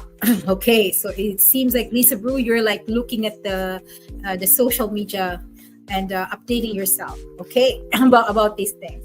Let's go first. Maybe to answer your question, I will go first to explain the interplanetary souls, or the souls that what we call the starseeds. The extraterrestrial souls. Okay, it is quite possible, as I said earlier, that you come from a different planet and be an earth-based soul, meaning you come into a vessel that is earth and extraterrestrial, and you're having a long-term cycle with planet Earth. But there are certain people who are really coming from the essence, and even the essence and even the vessel are very extraterrestrial and uh, less of Earth information, and that's what we call extraterrestrials. Yeah, and it's because it's true, there are extraterrestrials who kind of modified. They really want to uh, live in this planet or affect change. And that's the reason why they're doing this. It's not really entirely bad. Some of them they have different agendas. Yeah, so these extraterrestrial souls come here. Some of them in my Akashic readings just come here for experience, and then they got stuck. It's totally like they signed up, like they felt it felt like, oh, it's like a vacation. It's like a vacation, and they came here with their spaceships and all, and they had to go through like the evolution. They have to learn how to be an amoeba, a fish, and like that before they can even go to like a human vessel to understand, like, oh, this is how it is to live here. So these are extraterrestrial essence or soul origin, and there are those that deliberately, because there is what you call a galactic okay, let me trace back.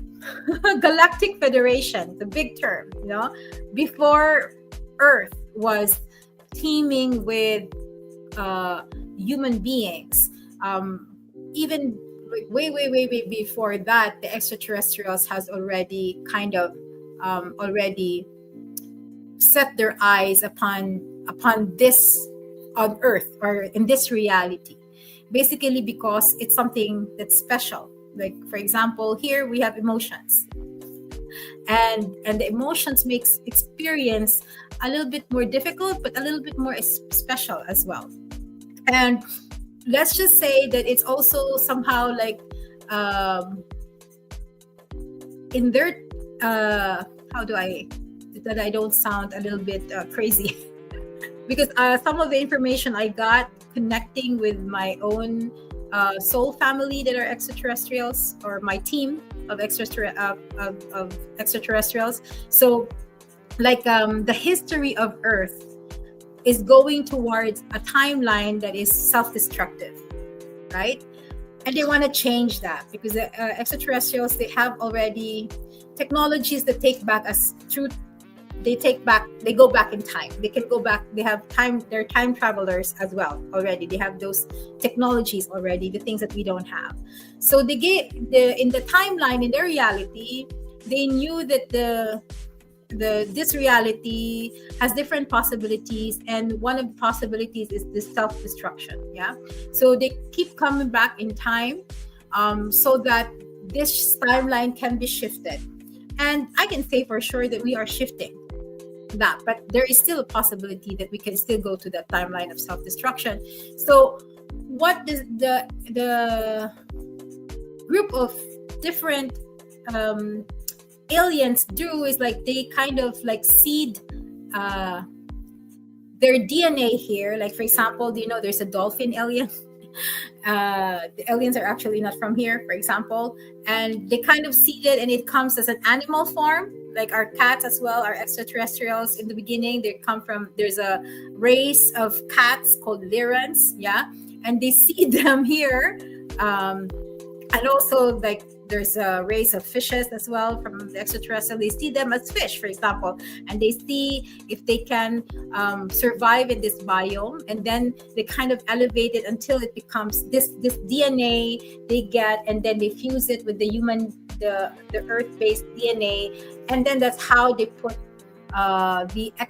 their soul essences, the different soul essences here on Earth, and that's why there are extraterrestrials that are here. Unfortunately, majority, when you come here, there's this blanket that majority of those who volunteer to come here to change things, they forget, including me, I forgot. And so it takes a little bit of time to reincarnate in different ways to kind of understand what is the best way to incarnate here to affect the change that needed to be changed, to fix what needed to be fixed so that we can shift this timeline. Okay. The reason why they're very interested that we don't self-destruct, it's because, like, for example, the Pleiadians, they have their original DNA here in our ancestors, which is most of us have Pleiadian like DNA in our vessels. And the thing is, the DNA is something that connects, for those who have done, connects to them. They are trying to evolve, and they've evolved a long time ago. They were like us, and they've evolved to that consciousness of the 5D. The thing is, they cannot evolve more because part of them is with us. So if we don't evolve, they don't evolve more. You understand? It's the same thing. If we have somebody is part of our soul group, we cannot get enlightened and evolve if our part of our soul group isn't evolving. It's still in the dark. It's doing shitty things, for example. So it's the same for them. They cannot evolve, and that's the Pleiadian interest. That's the reason why they keep giving like messages to different channels to a Pleiadian energy to spread the message of love, for example, and unity and stuff. Because, guys, wake up, because we cannot evolve, we cannot go higher. If you don't go higher, we will get stuck here. That's the agenda, of evolution in terms of these kinds of extraterrestrials. Okay, so there are also, so that's one type of interplanetary soul. There are many types. There are what you call star seeds. And star seeds, so these extraterrestrial souls that has kind of like, some of them deliberately came here, some of them kind of by accident came here, which is true. There are certain extraterrestrials in the Akashic readings where they came here by accident because their world was at war, or they were kind of pushed out of their world. The world just got destroyed. Like for me, I'm one of, like, in one of my DNA, it contains that, like, the world was destroyed. That's why they were here. So these are the extraterrestrials, but they have to go through this form of evolution. Now the star seeds are different because the star seeds don't have prior history of living on Earth. They're kind of like coming from a different star system, different dimensions, different intelligence. By the way, Nina, for example, the Arcturians are not even from any of this universe. They're coming from a different dimension of a different universe. So they're also extraterrestrials there, but they're not coming. They don't have a planet anywhere here in this universe. If you look at them, there's none, because they're coming from a different dimension, for example. And so, like, there are those souls, we call them star seeds, because they come from like a very intelligent, advanced kind of star system, and they kind of like, because this galactic federation that we have here, it's vast. So we have one here, it's based in Orion, for example, and then there are other also in other star systems, but there's one that kind of like umbrella. It's a loose organization, but there's an umbrella, a bigger one, And so they recruited certain souls who never incarnated on Earth, to come here and affect by their abilities, their DNA information, their experiences, and their energies, they can affect a change on Earth. Those are the star seeds, meaning they're coming from the stars, they're being seeded here, they don't have so much prior experiences on living on Earth. And that's the reason why these star seeds always have difficulty in the beginning to live here, especially health-wise, because they're not used to the body that they're in, to the vessel that they're in. Imagine in other galaxies and stars, you exist as gas, for example, or you exist as something else entirely different. So they come here to affect change and to seed different things. So they're in the course of time, long time ago, the plants revealed to me the different kinds of star seeds, and what I know are 3 different kinds. So star seeds are like, because they're young, relatively young on Earth, and we call them young souls. We call them children, star children, for example. So there are the indigo children, and these indigo children, these are the children who are, you would know them because they're destroyers. They destroy the old system. That is their purpose. So you would see them usually in the 60s and the 70s, those that are kind of like activists, those are kind of rebelling against the old ways. These are indigo children, and they're there, and they are here with their creative destructive energy, and they don't understand. Majority of the indigo children that I meet, they have this yearning to connect with others, but every time they connect with an organization, it gets destroyed, for example. It's because that's their energy, and they don't understand sometimes where to kind of like direct this energy to something that is beneficial for them. Yeah. But these actually children are more of to take away the old system, the old things that are not working anymore. And the second star child is the crystal child, which is I'm a crystal child. And the crystal child are not those that are they're not the ones who like crystals. No, the crystal child is the energy of the initiator. Like you initiate, you start something, and then everything will coalesce. And that's the reason why I'm a connector. I go somewhere there and I kind of like organize something into something, create an organization. I've been doing that since I was before I graduated. I was already creating these organizations, these crazy organizations that were not existing, and I can create them I have my own concept. I don't know where it's coming from. For example, because that's the nature of a crystal child. The crystal child always creates something new out of the system that's been destroyed. And then the third wave of children, which is majority of the new generation now, are rainbow children. And the rainbow star child is a creative one. Their energy is more trying to evolve, expand, color, make things beautiful, make things grow. And that's the reason why you see a lot of young generation people here, like already kind of like leaders of something, CEOs, have their own business, because these are usually rainbow children. Yeah. And so these star seeds are coming here to kind of affect change. They might be aware. Most of us will forget that what kind of, if we are star seed or not. We don't delve into these things until we kind of do a self-discovery journey of ourselves. So these star children are here to affect change. So in terms of rebuilding, the system of this creation. Okay, so aside from the extraterrestrial soul, and there's also the star children, and there are also those what you call hybrids. Interesting. Hybrids are a special kind of soul, where so I'm trying to find the words that will not sound very crazy. So there are if you for those who are the extraterrestrials are new to them, please bear with me. You can find all of these things everywhere. It's a start. Maybe it's a start for you to be aware and conscious that things are happening like that.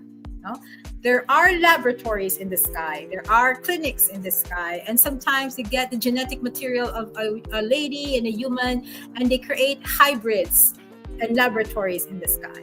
I'm a hybrid. I'm one of those. So what they do, like with the vessel, is they kind of like put on the different, they mix and match the different genes of the information of different races, for example, and then they kind of create that and then put an essence there. They have like some of the extraterrestrials, like for example the Arcturians. For example, they don't really die when their vessels gets worn out. What they do is they make a copy of their vessel, and they kind of like take their essence and go to put that in a new vessel. Yeah. So that's why they have like they kind of like have a lot of wisdom, because they don't really die. It's only the vessel that died, the consciousness continues. So therefore there are certain beings that are like that they know, and they have the technology to continue the consciousness. Now we're going there because now there are experiments happening. I don't know if you're aware, where they can put, like, they realize that the DNA is a hard drive, and that they have stored like information on the DNA using a computer, like a human DNA. They can, and then they can get information there. They can upload and download that information. It's crazy. I don't know how that works, but it's possible. It's already published like experiments that they have that. So, which means we can reach that technology where we can imprint consciousness on other vessels. So this is what they're doing, but they're using the organic biological vessel that's already present through the DNA, and then imprint there a certain scent of consciousness, and then voila, you have like a hybrid. And sometimes these extraterrestrials, they seed it on women who wants to get pregnant, for example, or this, and most probably that can be also an explanation of the Immaculate Conception. Most probably, maybe, because if you look at the Vatican picture, there's an alien and one of the pictures there where there's Mama Mary, so something like that. I'm not saying that's the truth, but I'm saying that there's something there. So that's what you call a hybrid.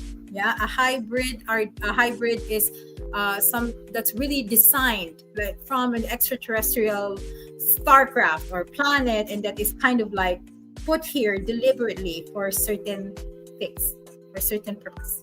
Okay, so now I go to so these are the different kinds of interplanetary souls. There's more, because there's interdimensional too, and they follow the same kind of concept as how they're made. So to answer Lisa Brew, like, is it true that aliens are really amongst us? Of course, yes, they're amongst us. Majority of the aliens in the beginning of time, they weren't physical because they cannot really survive the gravity, the environment that they're here.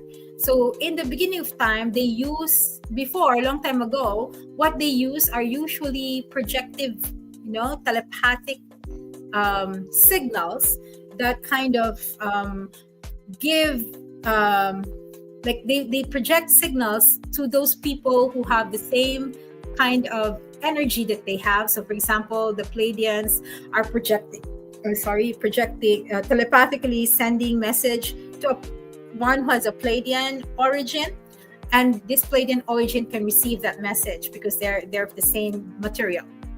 Yeah, that was before, but now it has advanced that they can already kind of create these hybrids. They can seed beings here, and also I believe that there were a lot of aliens already lived here from before. It's already mixed within our genetic materials already. The reason why they're here, yes, it's because of of us destroying not only our planet, but it's destroying the entire system. We're capable of that.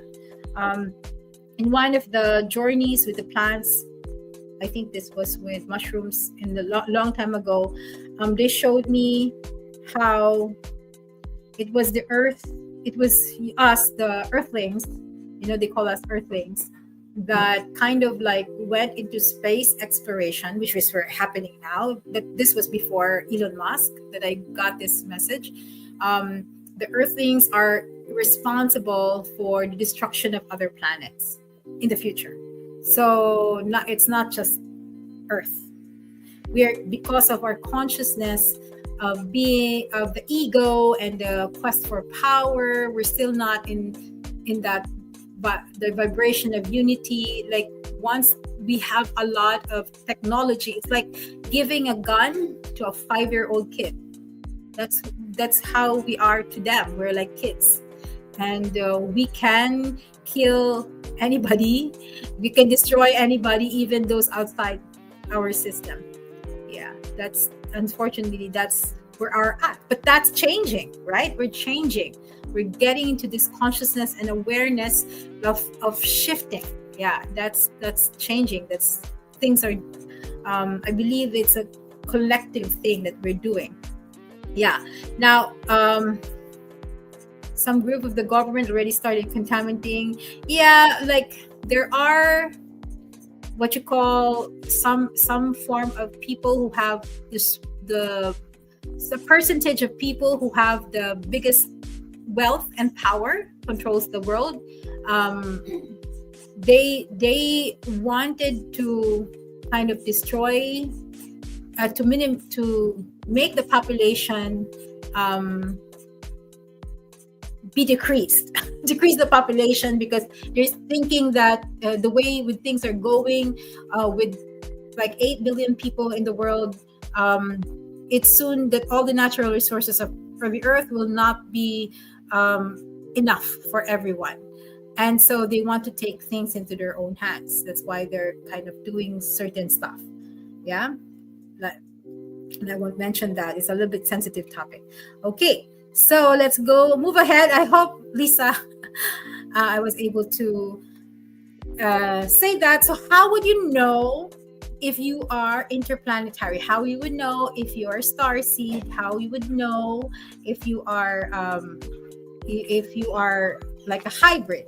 Okay, there are different clues. Majority, as I said, like the star seeds have usually the interplanetary, like the interplanetary, our earth-based souls are very social. Yeah, earth-based souls are very social. They get energized with their people. The interplanetary souls, they turn to be more isolated. They want like some kind of isolation. They get overstimulated because they have heightened senses, and you have heightened senses, you get overstimulated with certain things. That's how you would know, like, okay, I'm not really from this planet, because the glare of the sun disturbs me. The coldness disturbs me more, whereas the earth-based people are adjusted to it. The Terrans, they thrive in it. You see Terrans can just go and walk barefoot, and they're not afraid, because they are very in sync with Earth. So that's how you would know the difference. Usually the interplanetary souls, they have problems in their health, because again, they're not used to being here on Earth. Yeah. And if you look into for example, so because I'm looking at the survey that I made right now. So for example, when someone is hurting you naturally, how would you respond? As an earth-based soul, they usually are practical. Yeah, they're very grounded in terms of advice, whereas the interplanetary souls, especially the star seeds, oh my god, the star seeds, they feel so much. They feel so much like that they get overwhelmed by this. Yeah, and between in terms of purpose, you would see that the people building earth ships, for example, protecting the earth, building communities, these are most the earth-based souls. Yeah, and the Terrans are more into going into tribes, and going into that's the Terrans. But the interplanetary souls are more about what I'm doing now, expanding consciousness, wanting to awaken humanity. That's the how would you know if you are interplanetary?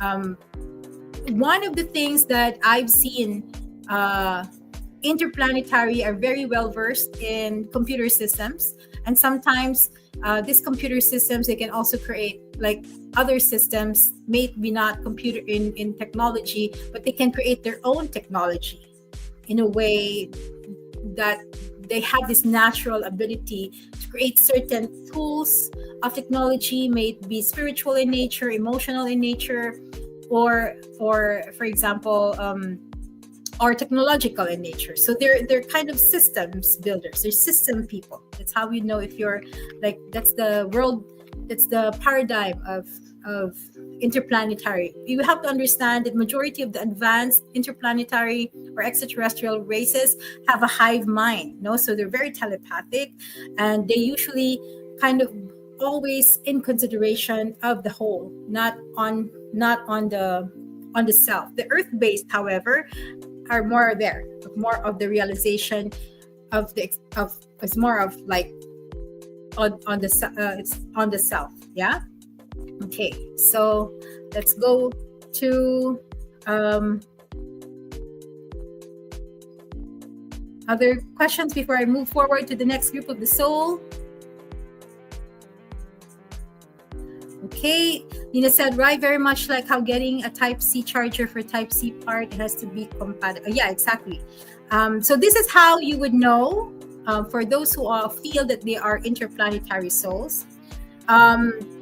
You don't seek, like, because of the things now, it has become a fad to connect with an alien or an extraterrestrial. Yeah. The thing is, if you don't have genetic material, like in terms of essence or vessel, you don't have that information where it's the same as this race, you cannot connect. So you don't seek out. They seek you out. They seek you out. Like these extraterrestrials are the ones who connect with you, and you cannot connect with somebody that you're not. Yeah. That's the primary rule. So you cannot get a Type-C charger for a Type-C part. Yeah, like that. So the old souls are usually the ones that have teacher. Yes, the old souls are the ones that are teacher as their life path. Usually, they're in that level already. Okay, Jenny. Today, many people, channel beings, they say are extraterrestrial, like Bashar, Daryl Anka, Rath, or Carla, Rocket. Some of these messages sound elevated and gained while following. How can we discern the true intentions of such entities? Do you think some are still trying to influence humanity now? Yeah, that's a very good point, Jenny, because there's a lot of people channeling, and some of them are just kind of like going into a wave. So these messengers are speaking to their clout. Okay, so it's not like when a person channels and it is in a certain type of consciousness, it is usually directed to their race, to those who have genetic material that has the same as them, because you can't really resonate, with that. So much like, like, of course, there are different agendas depending on the different races of extraterrestrial and different soul groups as well. So it's a little bit tricky. The only way that you can really, for me, my guiding principle has always been my heart. If it resonates with my heart, then I accept their message. It doesn't necessarily mean that, like, you have to also be very discerning in terms of the message, and sometimes some messages are real, sometimes the messages are not. It's okay. We don't shoot the messenger. We just receive the message and take the message that benefits us. That's how you can go through this. And some people, just because there's a resonance, they blindly follow. I think yesterday Stargazers was about blind following. Yeah. So that was her topic yesterday. So because namangha tayo, or we got amazed about some information and we think that we blindly follow. No, every teacher that I feel has a good intention would always say that don't believe me, you have to learn the truth and discern the truth for yourself through your experience. And yeah, that's how it is. But I'm not saying there's no truth in that. There are certain truths there that you can use, but if you're not their cloud, because some messengers have also been commissioned by other souls to remind them. And that's the reason why they kind of like get this nudge to follow them. It's because they are their messenger. Yeah, and sometimes some people um, have commissioned a lot to that specific consciousness to be the messenger, for example, and some just a few. So we don't judge. It doesn't matter. It's like for example, now there are kind of 30 plus people listening here. It means that there's something in what I'm saying that you need to hear. I'm like a messenger of that. But it doesn't necessarily mean that I say, everything I say is kind of something that will resonate with you entirely. Yeah. It's not something like that. But what you can do is, those that are really influencing humanity is in a bad way, usually are the ones that are tapping into your unconscious. Yeah. And how they do it? They do it through media. They do it through songs, for example. They influence our minds. They tap into the unconscious. So when I was in Peru, there was the shaman who told me, like, when you feel the energy is through the back, it means that it's an attack. No, on the front, it's an attack because it's confronting you. But when it's in the back, and it means it's trying to hitch on you. It's trying to kind of getting sneaky with you. So a lot of people who are not doing good, trying to influence us to do bad things. Like, for example, influencing us to kind of have unhealthy habits are usually on our unconsciousness. We don't even realize it until it's too late. Yeah. So, for example, one of the things that like I've been struggling with recently, because I don't really watch anything before, and then suddenly I don't know how it came about. Suddenly I started scrolling, and I said, "Oh my God, how did I come to this? It must be so unconscious." And it was so hard to take it out. This habit of scrolling. Yeah, so it's something like that. When it's something that bad, usually is something that is influencing you in a negative way. It's something unconscious. Okay, I took a test, and I don't know if it's accurate, but I got an Andromedan star seed type, in which something relating to be a guide to others, which somehow mirrors with the career I have now. I teach at university. Does it work that way? No, doesn't work that way. It might be. We can have a purpose, and it can express in different ways. But what you need to see in terms of your purpose is kind of what you need to see in terms of your purpose is what is your actual role in every situation that you're put into. So, for example, Nina, if in every situation you're put in a position to teach, then your sole purpose is a teacher. Yeah, but it doesn't reflect on your race as your race. No, it doesn't reflect. Andromedans, I know Andromedans well. Somebody here is Andromedan, she's listening. Yeah. Andromedans are usually like their story is about like they lost their planet, and they came and they kind of created this Earth ship that looks like the planet, like the moon. They said is created by the Andromedans.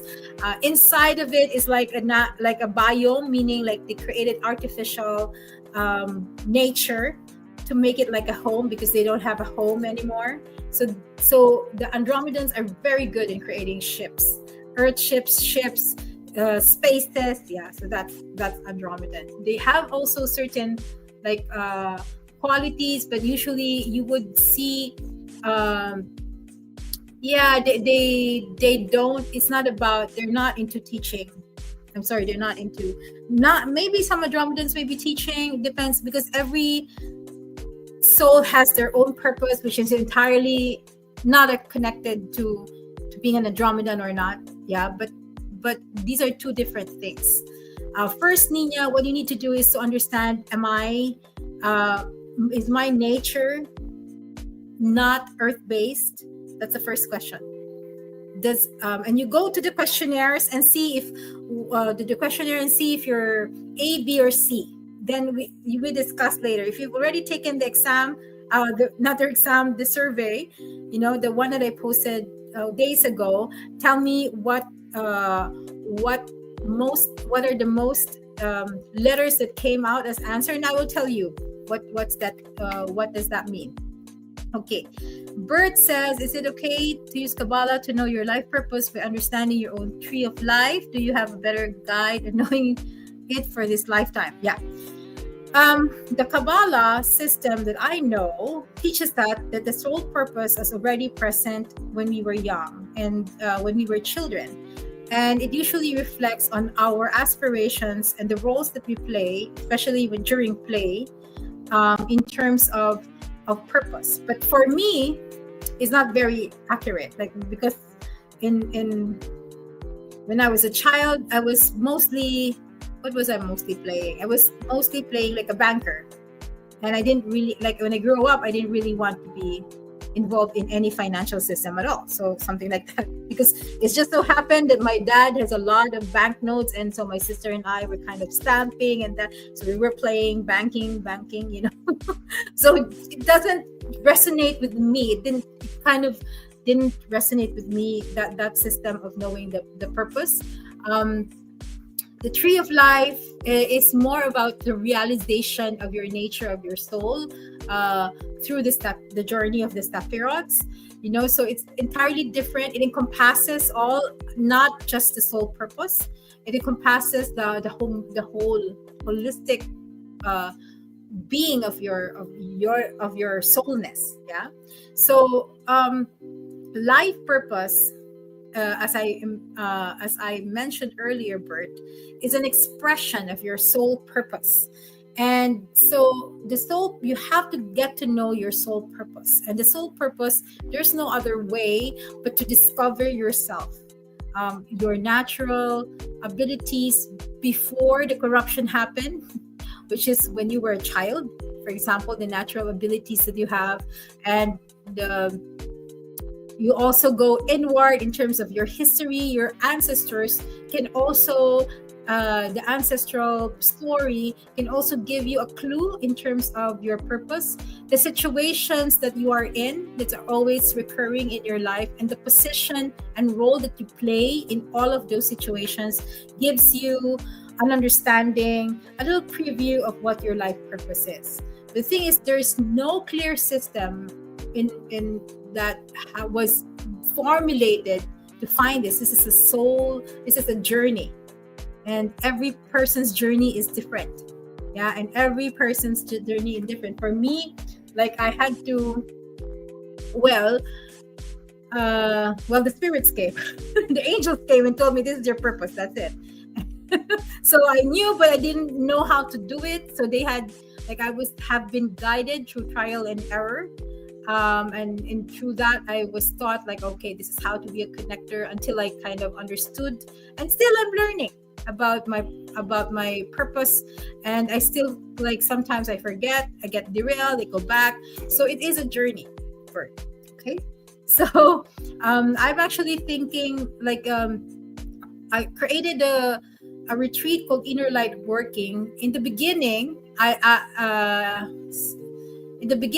like, I included there the discovery of the soul purpose, but it's a very vast topic that I kind of took it out and just concentrated on ancestral healing. And that will be the next level. It's still not finished. The next level is to kind of, like, guide people on how to align in their soul purpose. There is a system to kind of find that a little bit, but it's, as I said, it's a journey. Yeah. Every time. Thus, the soul origin has influence in the lineage and ancestry. You have now the vessel that we have is influenced by the ancestry. So the vessel and the essence, okay? The vessel and the essence, sometimes they're the same. Sometimes, like, your vessel has multi-potential of what origin it will carry, but most of us are born with one essence. Yeah. And I will explain later why I'm explaining it that way. So our vessel is kind of influenced by our ancestry. Yeah, so therefore our origin does have an influence. on our ancestry has an influence on our soul origin. So, for example, um, yeah, for example, like when my mom passed away, the spirit showed me that she was really, her essence or her origin was angelic. I didn't know that before. It was only when the spirit showed me after she passed away and she kind of went to the light, and then they showed me, and then I realized, like, now I understand why I'm this way. Like, I have within me, within my vessel, the capacity to hold like an angelic soul. Yeah, whereas with my dad, there was a lot of um, mystery, because we have this certain chromosome where all of us had white hair as children, and he had white hair as children. And it was when I was trying to kind of delve into that, I understood like that's where the extraterrestrial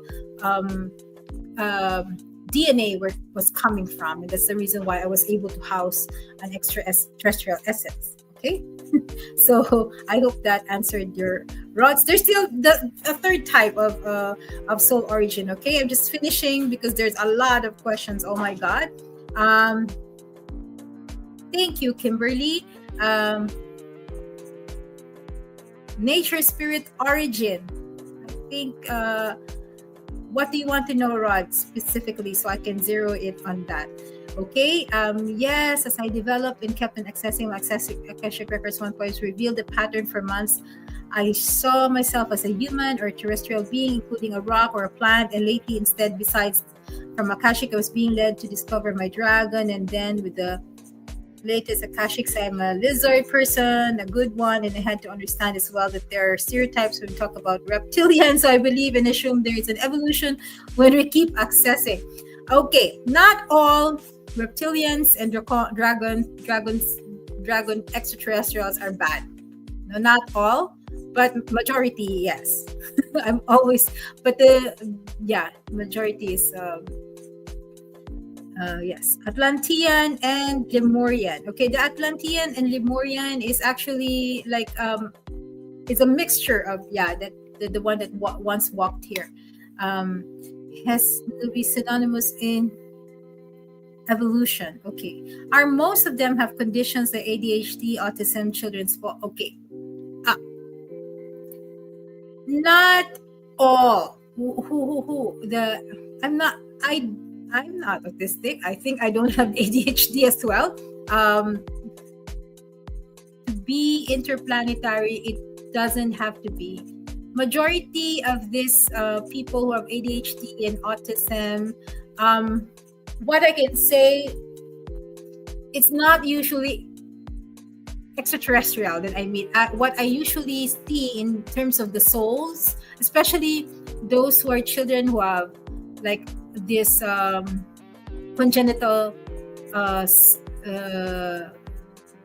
conditions, and also this kind of ADHD, autism, is they're not usually extraterrestrials. What I see are usually masters. Like masters, meaning they have evolved. They're earth-based souls who have evolved in a certain extent that they have to restrict or to limit their abilities sometimes. Like, for example, for those who are to interface in this realm, because they cannot learn anymore when you're in an average kind of mentality or body. So they have like, I've never encountered an ADHD autistic child that is extraterrestrial. I haven't encountered that yet. But what I've encountered majorly, those who are like with Down syndrome, who have cerebral palsy, usually I see them as masters. Like the souls are not only in a teacher level, but in the master level. Okay, Mary Rose, I haven't. If you've seen one, like maybe I can. Let's try to see. How do you reconcile being present in the now and authentically expressing your true self while acknowledging insights from the past lives, soul essence, and soul origins without inflating the ego? That's a good question. How do you reconcile being present in the now authentically? Yeah. Well, these things you don't use this origin as a badge, which most of the people do. Like, oh, I'm alien, I'm extraterrestrial, yeah, and I'm like this. They use it as a badge, and that's where ego comes in. Yeah, but these information about your soul purpose, your soul essence, your soul origin, and past lives are mostly for you to understand and learn. And sometimes you use these stories only to inspire others when there is something insightful to say. Yeah, and for me, that's it. I only tell them because I need to give them an example. But other than that, you don't go around and say like a badge, wearing them, like identifying yourself just because it's a fact. Then that's ego. Usually, this information you use for your own evolution, and when it's a noisy one, then it's a wrong one. But if people internalize this and get learnings from this and actualization of stuff, then that's how you know that it's helping you. This information is helping you, or other else, then it's not doing its job. It's false information. Yes, it is possible because of what happened, Maui, starseeds, where they did hybrid. No, for starseeds, not for hybrids.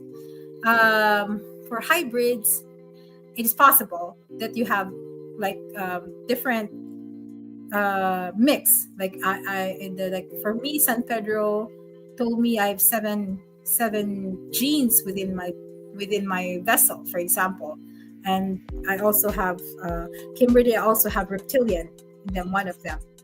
But like in terms of starseeds, that part, let me ask, because I don't know about that.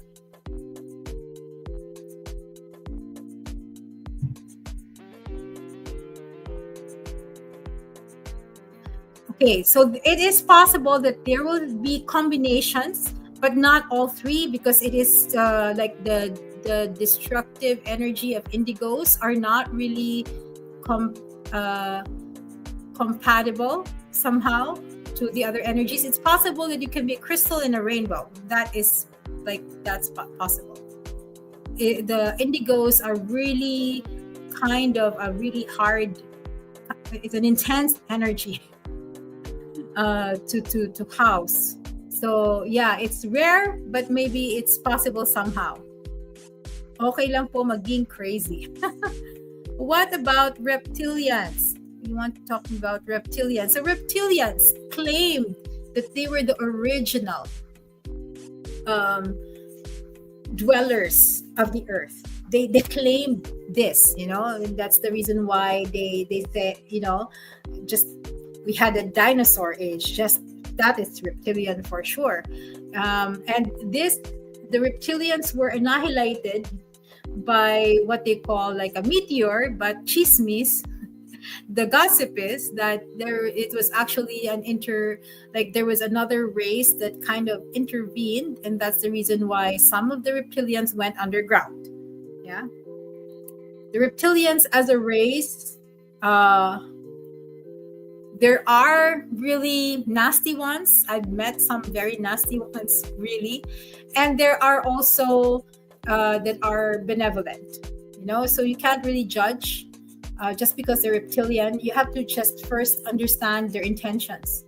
The reptilians, when they're have bad intention, they will make it sure, like evident to you. So, but then when there is a reptilian that is a little bit benevolent, like some people get a little bit like weirded out on that feeling of the reptilian, but is not actually there are also benevolent reptilians.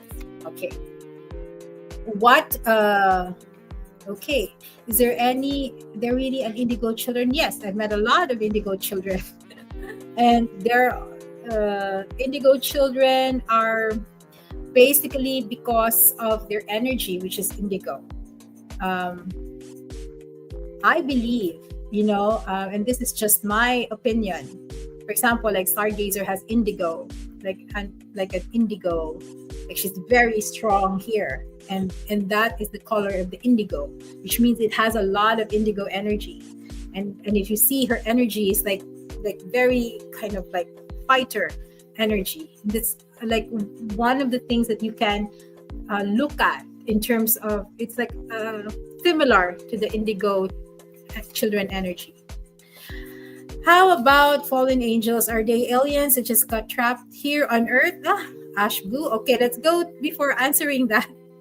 Wow, good questions, right? Before answering that, let's talk about the third type of soul origin. So the third type, so we have the earth, the Terrans and the earth base. That's one category, meaning they're kind of really connected with Earth.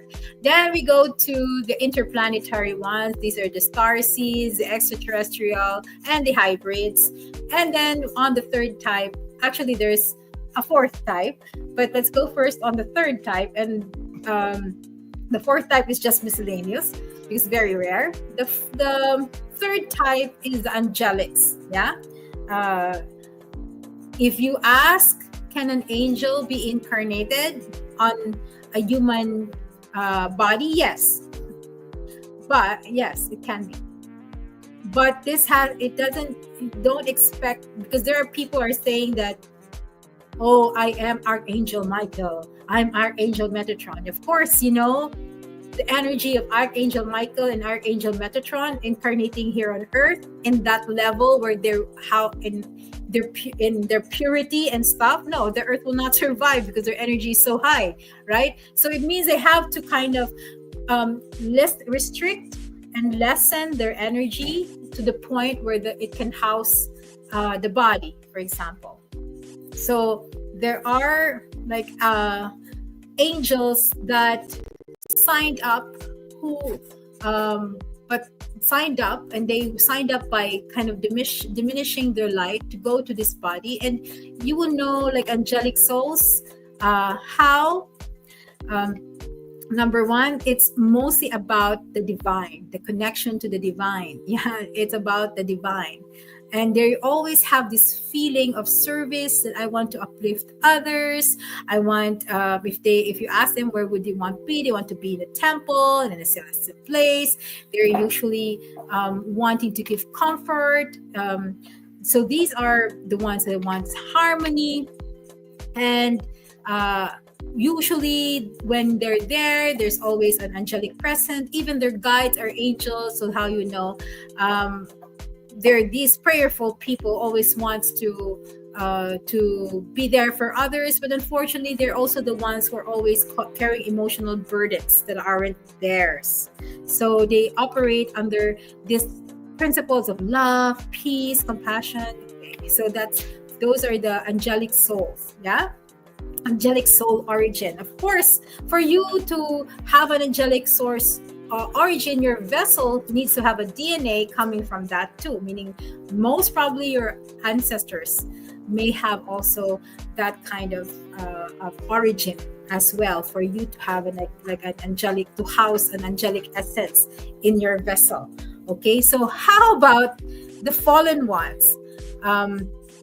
There are people, it's a little bit of a mixture.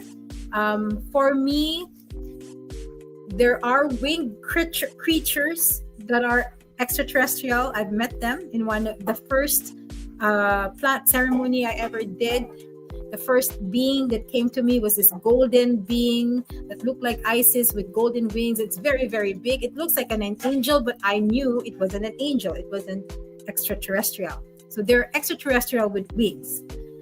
They're not they're not angelics. The angelics really have a very different kind of energy, a very high frequency, divine energy, and yes, they can burn.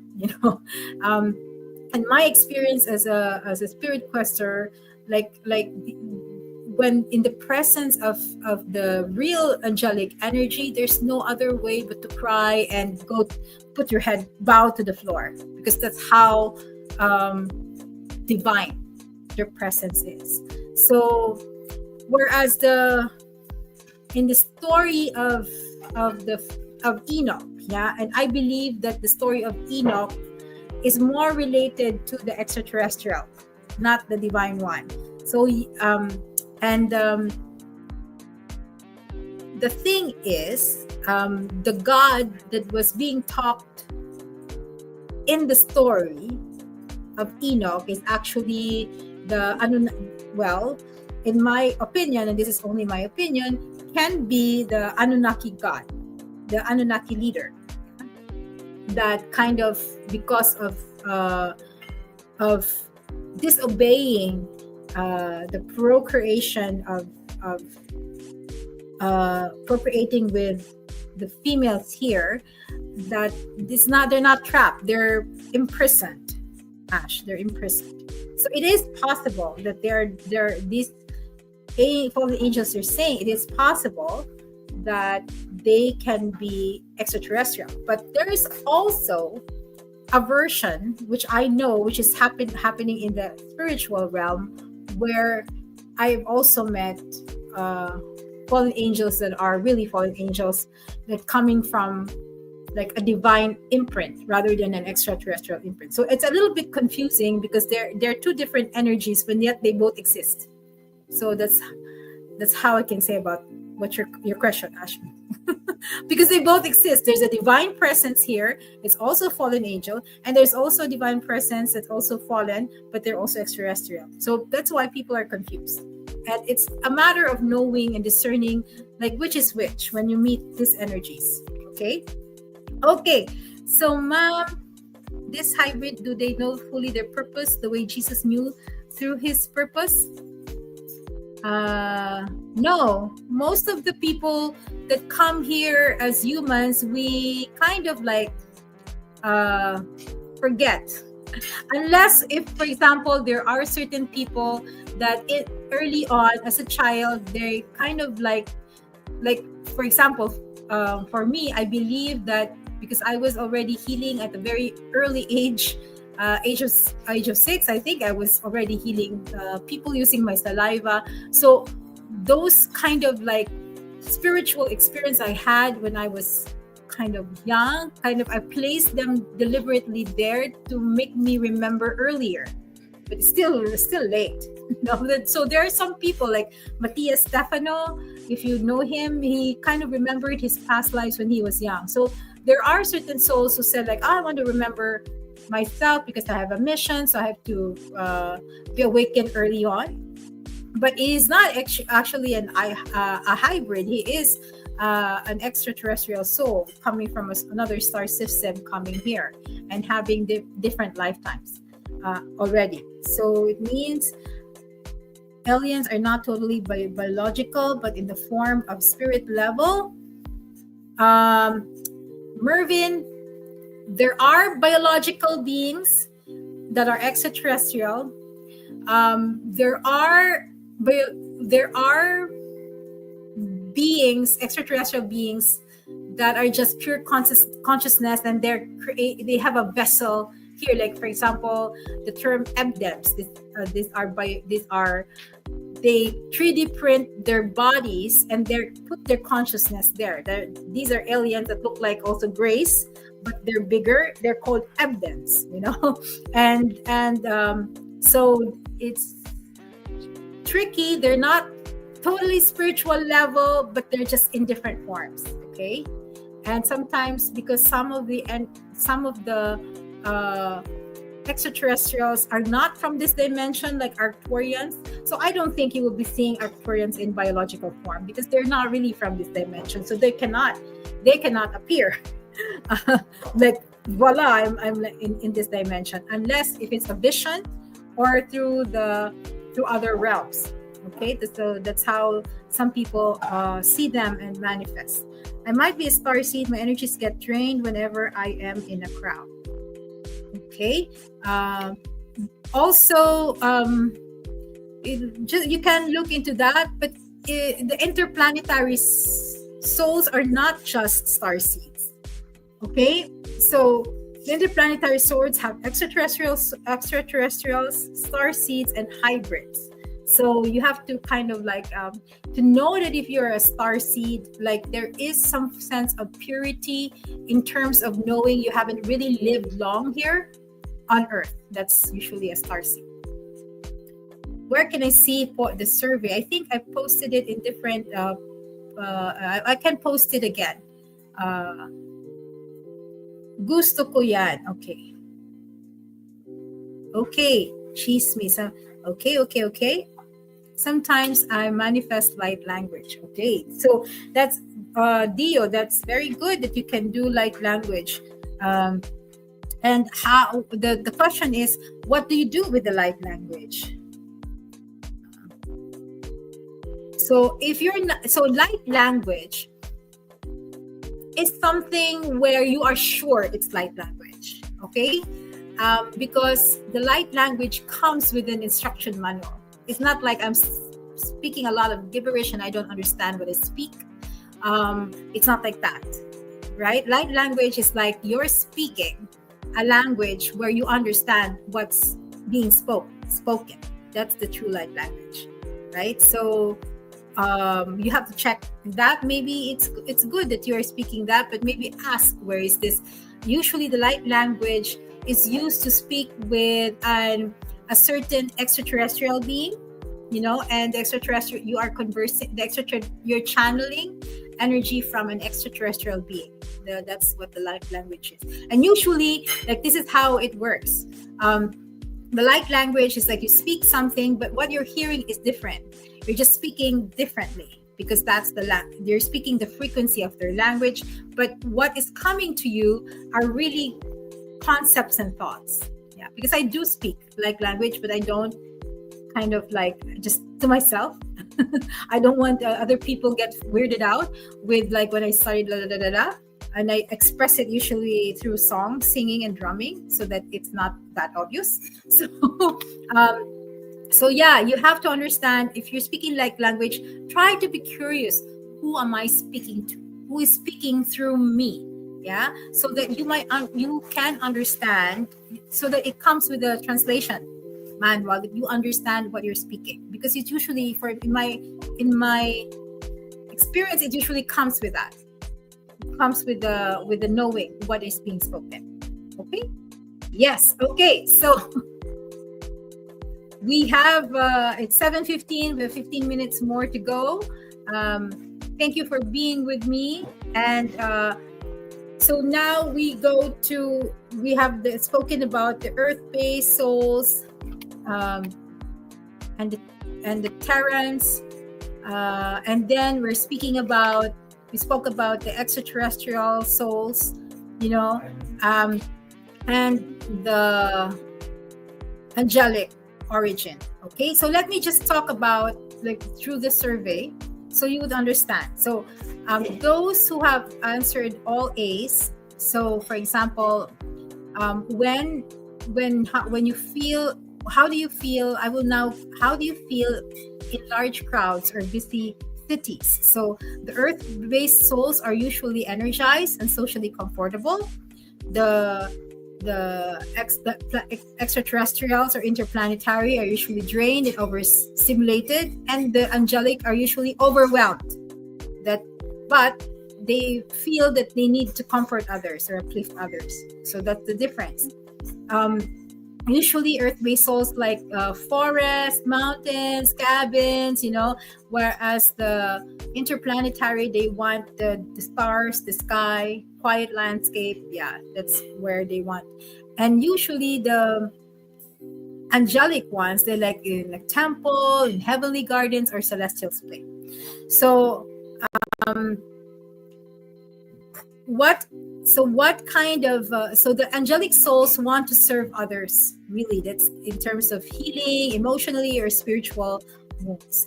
How about with technology? Of course, extraterrestrials loves technology, but they know that the technology it could still be better. For the earth-based, they use it, but they kind of like prefer more natural things. And the ones who are struggling are usually angelic souls with technology and modern systems. Yeah, they like my mom. Like, she doesn't like. Oh, I gave her very early on, like iPad. All, like, even early on when the touch screens were not so much popular, I gave her, she all returns it. And even before we gave her this kind of yung old phone na button, and she doesn't even use it. She didn't even use it, and now I understand because she's angelic. Because they're usually technologically resistant. They don't like it. Yeah. So how about in terms of belongingness? Of course, the earth-based souls, they feel rooted. It might be, uh, even if it's challenging for them, it's home. But those, like for myself, from the very beginning, I already knew I wasn't really from here, and I'm always looking at the stars. I was very always looking at the stars, and that's how you would know that you're interplanetary. And for those who are angelics, well, they don't really feel connected to Earth, but they know that this is a temporary thing. Yeah, those are the angelics. Um, and this is the funny thing about how animals and babies respond to different kinds of soul origins. So, usually, the Earth-based souls, animals and children, they are comfortable because they're very connected to Earth. But with the extraterrestrial ones, like for example, for me, this is my experience. Like when I sit on, many times when a baby looks at me, they stare at me, and then they giggle. So when a baby is reacting to you in like a strange way, most probably they're seeing something. You're out of this world. Yeah. You're an interplanetary. But when you are an angelic, it's quite different. You're not only comfortable, but whenever they feel that they need comfort, they come to you. That's an angelic. Okay, like they need comfort when they're hurt, they come to you. And there is actually a child in the social media where she's singing and all the animals are sleeping. I feel she's she's an angel because she can give comfort to animals. That's the effect of angels to animals. Okay. The challenges of these different types of origins, when it is an earth-based soul or Terran, you usually stay kind of like optimistic, even if hopeful, even if it's like they know it's chaotic. I think they're comfortable and they thrive in chaos. Yeah, so these are the earth-based souls. But when this is where the interplanetary ones, they always feel homesick. They always feel, I want to go home. They always feel like I'm misunderstood. No one understands me. All those certain things. Then you would know you're like somehow interplanetary. But the thing is, for angelics, they always carry other people's burdens. Even if they have their own burden, they will carry other people's burdens. So that's unconsciously. I know someone here, like I think Glad's you're here, no? So I'm always getting the burden of other people. It's because she's angelic, for example. So, and in terms of bringing what they want to bring to the world, the earth-based souls, they want to bring stability to the world, and also respect to Earth. Whereas the interplanetary, they want evolution, higher ascension, no, not really ascension, but more of like awareness, awakening, teaching, like giving information. That's why I'm here. And the ones that are angelic, they kind of like, they don't teach these things. They channel love, peace, and compassion. That's what their nature is. Yeah. So let me know, for all those people that are commenting here, from what we've discussed, what do you think? Like Nina said, most probably I am a starseed. Let me just find the survey. I couldn't find, or anybody can, I think, where did I post it? Intuitive. I think I posted it in Intuitive Philippines. Let me check so I can send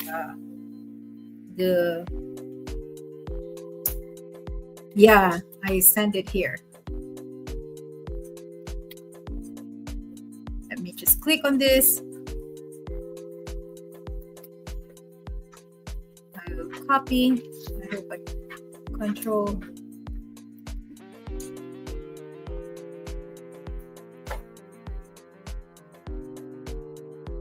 There, Nina, I was able to send you. I sent through this chat. Okay. The group where I posted this, you have to be part of the group though. You have to join the group. Then you can go to the first part. There is the survey. Yeah. Okay, so what kind of soul are you based on our discussion? Are you able to find are you able to find it?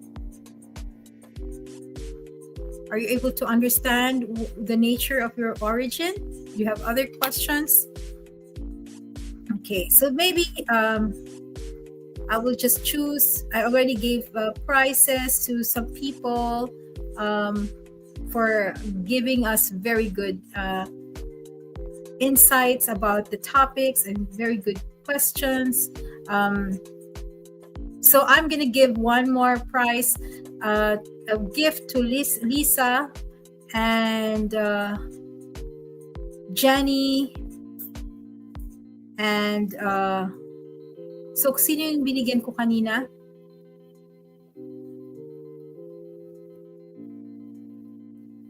Yeah, and Nina. Nina, did I give you already a gift or not yet? So while I'm waiting for some of your comments, Angelic, okay. I'm gonna give some prizes while you're trying to figure out your origin. So I'm gonna give a gift. I don't know if I've given a gift to Nina already. But then it's who was that?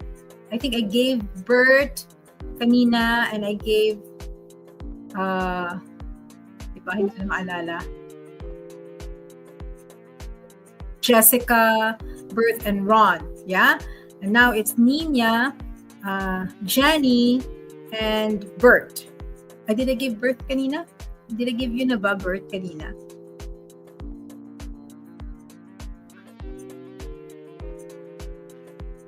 Let me see. Yeah, I think I gave Bert kanina. So let's give this. I'm going to give prizes to Nina, to Jenny, and to Bert. Okay, so Nina, this is your prize or your gift. Good for me for engaging. This you already have. I'm just gonna. It keeps repeating. Let me give you another gift.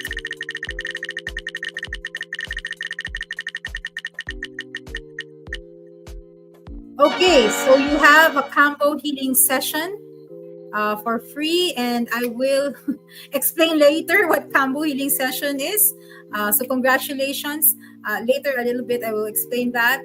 And let's go to this Nina, and then with Jenny.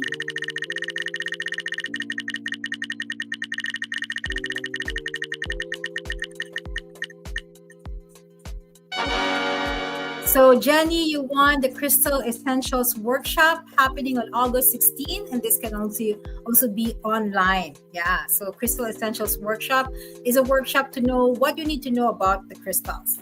Okay, from choosing to cleansing to charging to using. Yeah, so congratulations. We have a crystal festival happening on the 15th to 17th of August. 15th, Stargazer will be coming in person to give a talk about psychic defense using crystals. I will be giving this workshop, Crystal Essential Workshop. And on the third day, there is a Crystal Feng Shui workshop. So that's the crystal, the crystal, what do you call this? The crystal festival on August 15th to 17th. So Jenny, you won the second day, the workshop for the second day. Congratulations. And for Bert, congratulations and thank you for engaging. Okay. Nabigay na kasi to, so dapat one lang. I'll again. It doesn't remove again. Sorry na.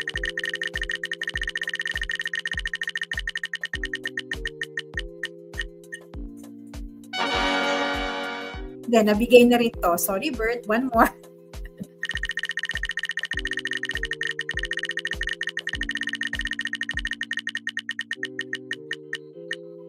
Ayun talaga eh. So, ibigay na nga natin. Crystal Essentials Workshop. Congratulations. Ano, Bert. Sige, yun talaga eh. Talagang kailangan eh. Okay, so, there's still people commenting. Okay, let me go back and see your answers. Amazing.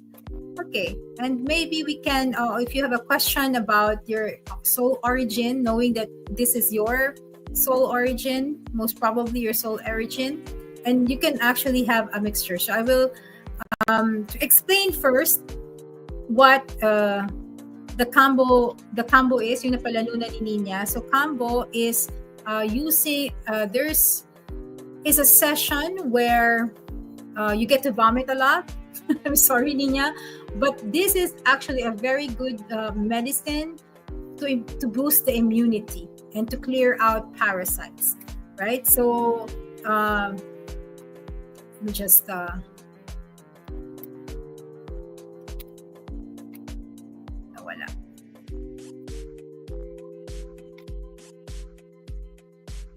Let me just read out yung kodigo ko dun tungkol sa combo, because I gave it to Gladys.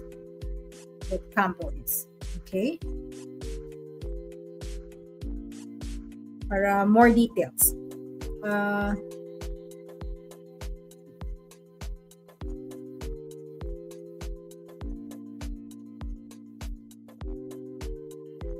And I can also give you the details. We're having one group session on June 7th. At 7 a.m. because you need to fast for 10 hours. So it's better to fast while you're sleeping, right? It's a traditional cleansing ritual that involves the application of the secretions of a frog, yung secretions niya, which is native to the Amazon forest. Medyo tinravel ko pa po tong, yung combo from Peru. And it's all usually for physical healing, spiritual cleansing, and energetic protection. So, there is some form of fasting that you need to do several hours. The benefits are for detoxification, immune boosting, energy clearing, emotional and mental clarity, and spiritual protection. Yan. So yan ang combo, because we just learned, there's the monkeypox is now in Laguna. And then the COVID is on the rise. So all of us, the whole team actually is going to do a combo session on ourselves. And we're extending that invitation to people who are interested in doing combo. So Nina, sa'yo, libre na yan because it's around 2,500 per session. Okay, so, but for you, it's libre. So let me know if you're interested, or you can also transfer it to somebody that you know that is interested. It's okay then. Okay, so let's go. 2 rods is mostly C's and few B's, angelics. Where is the survey? I just posted it. And then why like extraterrestrial? Yes, we know that. Josephine, we already stand. Thank you, Miss Au. Jenny, Mom, since all originate from one source, are there other ways we can reconnect with the divine within us apart from expanding consciousness? Miss May, since we're all inulit lang niya. And how can we bring that divine awareness into the small, ordinary moments of daily life, especially in the age of the AI? Well, that's a good question, Jenny. The ways to reconnect with the divine are numerous. And it's like, to have yung sinasabi natin sa Christianity, a personal relationship with Jesus, for example, or personal relationship with your divine. Sometimes there are avatars of this realm, like yung mga gods and goddesses, prophets, Jesus, angels, that when you connect with them, like they endow also to you the grace of connecting to the aspect of divinity, and therefore also connect to God. Yeah. So of course, for me, because I do have also at this moment I have an angelic essence. I'm used to connecting to God like directly. So it's a personal kind of journey. Expanding consciousness is necessary, and not only expanding but raising your consciousness. You cannot, it's hard to understand the concept of divinity with the limited consciousness, Jenny. And if you're afraid that because of my expansion of consciousness, I'm gonna go out of touch of reality, that's wrong. It's not true, because at any time you can also live in a balance. When you connect to the earth, you are actually integrating all the things that you get from the divine into this realm, including your body. Yeah. And how could we bring divine awareness into small ordinary moments of daily life? Is through awareness and consciousness of the sacredness of everything. Yeah, yun eh. You can you can just be eating, and when you become conscious of what you're eating, become aware and grateful for the plants and the animals that are contributing to your food and nutrition, for example, for your health, then that's already sacred. That's already spirituality. It's already connecting to the divine. And everything that you do, God is always there. Di ba yung story of Shakti and Shiva kanina na sinabi ko, that Shakti created this universe integrating the Shiva in it. So in everything there is Shiva, and when you connect and you find the Shiva in everything, that is actually connecting to the divine. You don't have to go be very holy or sacred, although that will give you also a lot of benefits to be pure and clean. Right? But it doesn't necessarily mean that you have to be like a yogi, or just to be enlightened, or to be connecting to the divine. There are people that I know that who kind of walk on this earth with humility and sacredness, that are connected to divine. And that's why we don't judge people with how they are, how they work, how they speak, what their status is in their because if you look at it in the bigger sense, knowing this origin that we're all one, that everything that you talk to is God. Even the dogs you interact with is God. Now, I always see that the beauty of my dog, I see the face of God, for example. That's how you integrate it, to see everything with sacredness. That's how I can answer you, Jenny. Based on my answers, it's more angelic. Yes, Lisel. Nina, not yet, still browsing. Yes, yung angel bracelet po. Lisa, I will meditate if what type ako. I don't know yet. For example, I wanted to be on myself alone and help others. Yeah. So, nagyehe sila. All B's and 2A. So Ram, that means it's mostly interplanetary. The Crystal Fest is both online and in person. Mostly C's, of course, Glads. We already know that. Congrats for the 2 prizes for Bert. Thanks a lot. Mostly A. So Earth-based, Brenda. Aha. So, Nina, I just saw the survey. I'm really mostly B. Okay, interplanetary. To be a channeler, ma'am, isn't you need to be separate yourself from the real world? What does that mean, Lisa? What does that mean, to separate yourself from the real world? You need to separate yourself from your own ego when you channel. It's not from the real world. You just separate from your ego. You have to be empty and not be full of yourself when you channel. That's how you know you are channeling, purely channeling. Okay. Bert is interplanetary, split between B and C. Okay, so interesting. Is it possible to have combination of angelic and ETs? Yes, it is possible. Mostly B and C's. Okay. Bernard and Rosa is saying good PM, good evening. Jamar is B and C. Okay. Lisa, one channeler said the world is already full of fears. She's informed us to change the frequency from fear to a more optimistic mindset and a more loving cause. it will heal all darkness that is happening. Okay, darkness is not evil. Okay, darkness is not evil. It is only that darkness represents the things that are unexpressed, that has no light. Doesn't necessarily mean that it's evil. It's only that because of darkness that we allow, the lower vibrations of consciousness to express, which is evil. It's the lower expression of consciousness of the ego is evil.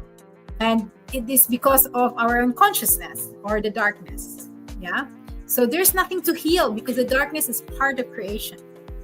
What we need to do is to put everything to light. That's what you call in the Bible the revelation. When everything in the darkness is revealed, the revelation is revealed. All our unconsciousness is revealed. We become more aware and we become more conscious that we can make better decisions for the world. Yeah. So yes, changing the frequency from fear to a more optimistic mindset will help the individual get in touch with their higher consciousness. Yeah. Fear is part of the plethora of emotions that we have in this world. Fear is also not bad. Fear is just an emotion. But when you are deliberately or unintentionally spreading fear, infecting fear on others, then it has not so good consequences for everybody, right? But if we kind of learn to have courage, and courage means that it's not about the absence of fear. Courage just means that in spite of fear, I will move on and I will do this anyway. That's courage.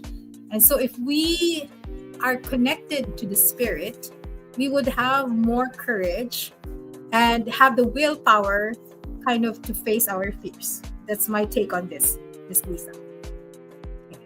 So, letter B lahat. Nako, Vince, alam naman natin ang past life mo. Yes, ma'am. From the ego, you correct po. Birth. Are there any interplanetary-based origins which are amphibian based from your readings? Yes, I've met interplanetary-based origins that are amphibian. Yes. And I've actually in Cebu, I met an ET when I was kind of we had a shamanic training in Cebu, somewhere in the mountains. And in my meditation, suddenly there was this amphibian ET that came out of the water, and I was like, oh, what is this? And so it is. I've met this beings, the amphibian beings too. Wella, okay, alam na natin. B majority, alam na natin. Okay, very good. So thank you so much for joining me. Maybe siguro I will share a little bit the last one, because this is to complete the origin of the soul, because I identify with kind of all of them. And you're asking, is it possible? Yes, because there is a fourth type of person, and it's called a walk-in. So I am a walk-in. What is a walk-in? So a walk-in is where my vessel soul, the essence of the soul is not originally the one that was born with. So for me, I was born dead actually.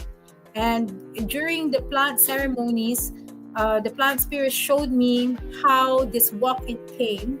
When they declared me dead, they put me on the side of the table with this pan, and then the walk-in came, and then the baby cried. That was me. That I'm a walk-in, and I'm not really originally for this body. But this vessel has earth-based, has terrans. That's why I can connect to the plants. And also extraterrestrial, as San Pedro said. I had 7. I'm a hybrid as well. This body is a hybrid. This vessel is a hybrid, and also has from my mother's side, the angelic DNA. And in the beginning, and the thing is, some people, and this concept of walk-in is not really very popular, and I didn't really know it then until I started experiencing. Like, I knew I was really disconnected from my body, but through this exploring my spiritual path, that I was able to understand. Like, I had different, I have a lot of near-death experiences, and every time I'm always replaced. So my last replacement was an angelic being, and some of the people here that are my students know about this because they were witness to this, how the interplanetary soul left, and then the angelic being came. And I even put it on Facebook, took a screenshot, took a picture of myself when this angelic essence came. So that's the energy of the essence that I'm housing now. And I was confused in a little bit before, like, how can a vessel with interplanetary DNA can house the angelic essence? And then now I understood, because my genealogy has angelic essence. So that's what a walk-in. A walk-in is like comes in and comes out at certain period in time. That's the walk-in. And it's not that it's not that you're am I a walk-in or not, you're gonna be, it's very sure. You're very sure you're not of this body. And it's just a matter of embracing that concept of a walk-in. Yeah, and that's how I know what I know, and I am able to access. And why is this so? That I have earth-based and interplanetary genes and DNA, and then my essence angelic. And then that's the reason why I'm a connector. The spirits reminded me that, because my purpose is to connect to these different things. That's why I have to have all of these things within me, so that I can connect and I can help people connect to that frequency. Yeah, there is a book of walk-ins by Ruth Montgomery. I haven't read that yet. Yeah, so maybe I'll look for that. Walk-ins by Ruth Montgomery. Curious lang, Miss May. Early sense if somebody is not from here. I don't really read people in a random, but when we do step into the Akashic reading, then I would know. Like, when I open in the Akashic reading session, even if I haven't opened the Akashic records, I would sense already the nature of the vessel and the nature of the essence, or the soul inside that vessel. Yeah, but I don't so don't be afraid if you see me in person and say like, oh, maybe Miss Macon. No, I don't read that way. I kind of close myself, and I'm just normal person like everybody else, not knowing what is it, who's in front of me. I don't look into that. I don't read at a random. Okay. Yeah, so that's it for the soul origin. Just in an essence, like, try to delve deeper into your soul origin. It explains a lot of what you're undergoing with. Like, for example, if you have a lot of health issues, most probably you're interplanetary. If you feel that, why is it I'm always feeling compassion for everybody else and for others, I'm being burdened by this, by that, it's because it's angelic. Yeah. And if you kind of feel so strongly for Mother Earth, it's because you're earth-based. Yeah. And if you can connect and if you feel you're like a child of Earth and you can connect to Earth, then you're a Terran. Yeah. So these can give you a lot of information in terms of where your aspirations are, desires are, where your evolution is. There is a purpose, and in a group of souls, like, it is possible that you might have different origins. We call this group of souls the collective. So, for example, for me, where are the souls coming from? The walk-ins. They're coming from my own collective. It cannot be some from anybody else. It's coming from my own collective group of souls. They kind of like, okay, May will be kind of like sharing this body with different walk-ins at particular times because I there's a specific purpose. Okay.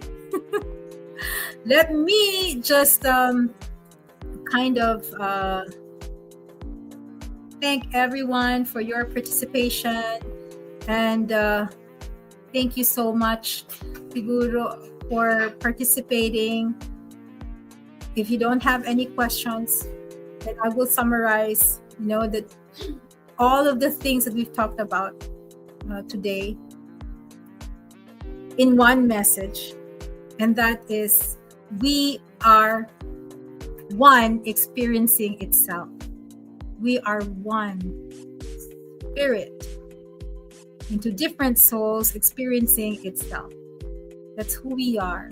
And it may be that we express ourselves in this reality coming from with different forms, getting different information from different variety of possibilities of how we can express ourselves through our soul origins and our purpose and our expressions.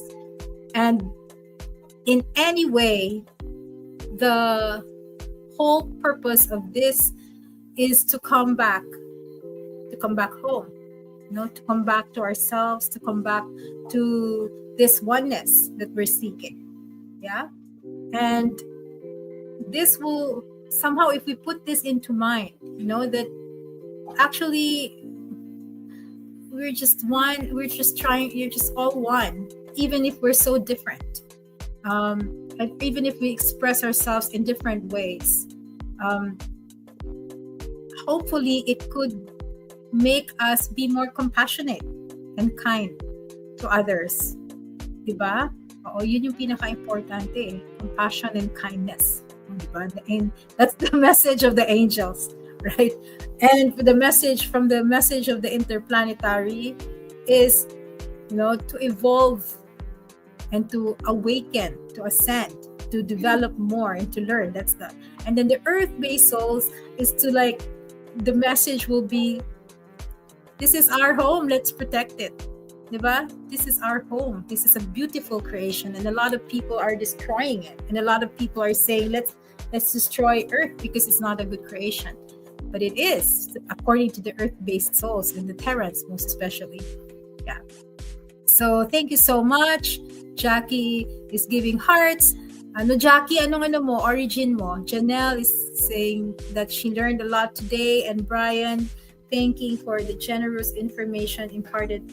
Sure, there are a lot to ponder and learn. Yes, that's the operative word, to ponder and reflect. Thank you, May, for another wonderful episode. Okay, thank you, Dan. Light is the spirit who passes through a prism going to all souls. Thank you, says Musal. Thank you. I'm so enlightened. Oh, thank you that you got enlightened. Thank you so much. And I really love you all from the bottom of my heart.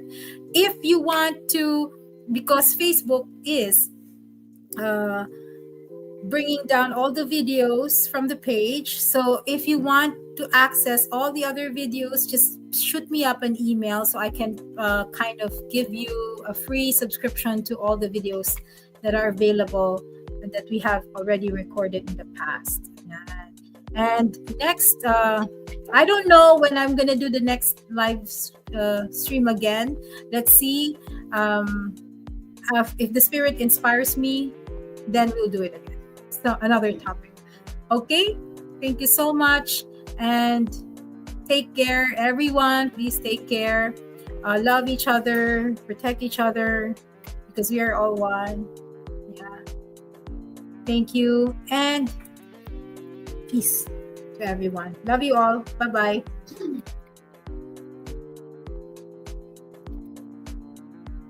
Okay, hindi ko maano. Bye-bye ulit. Then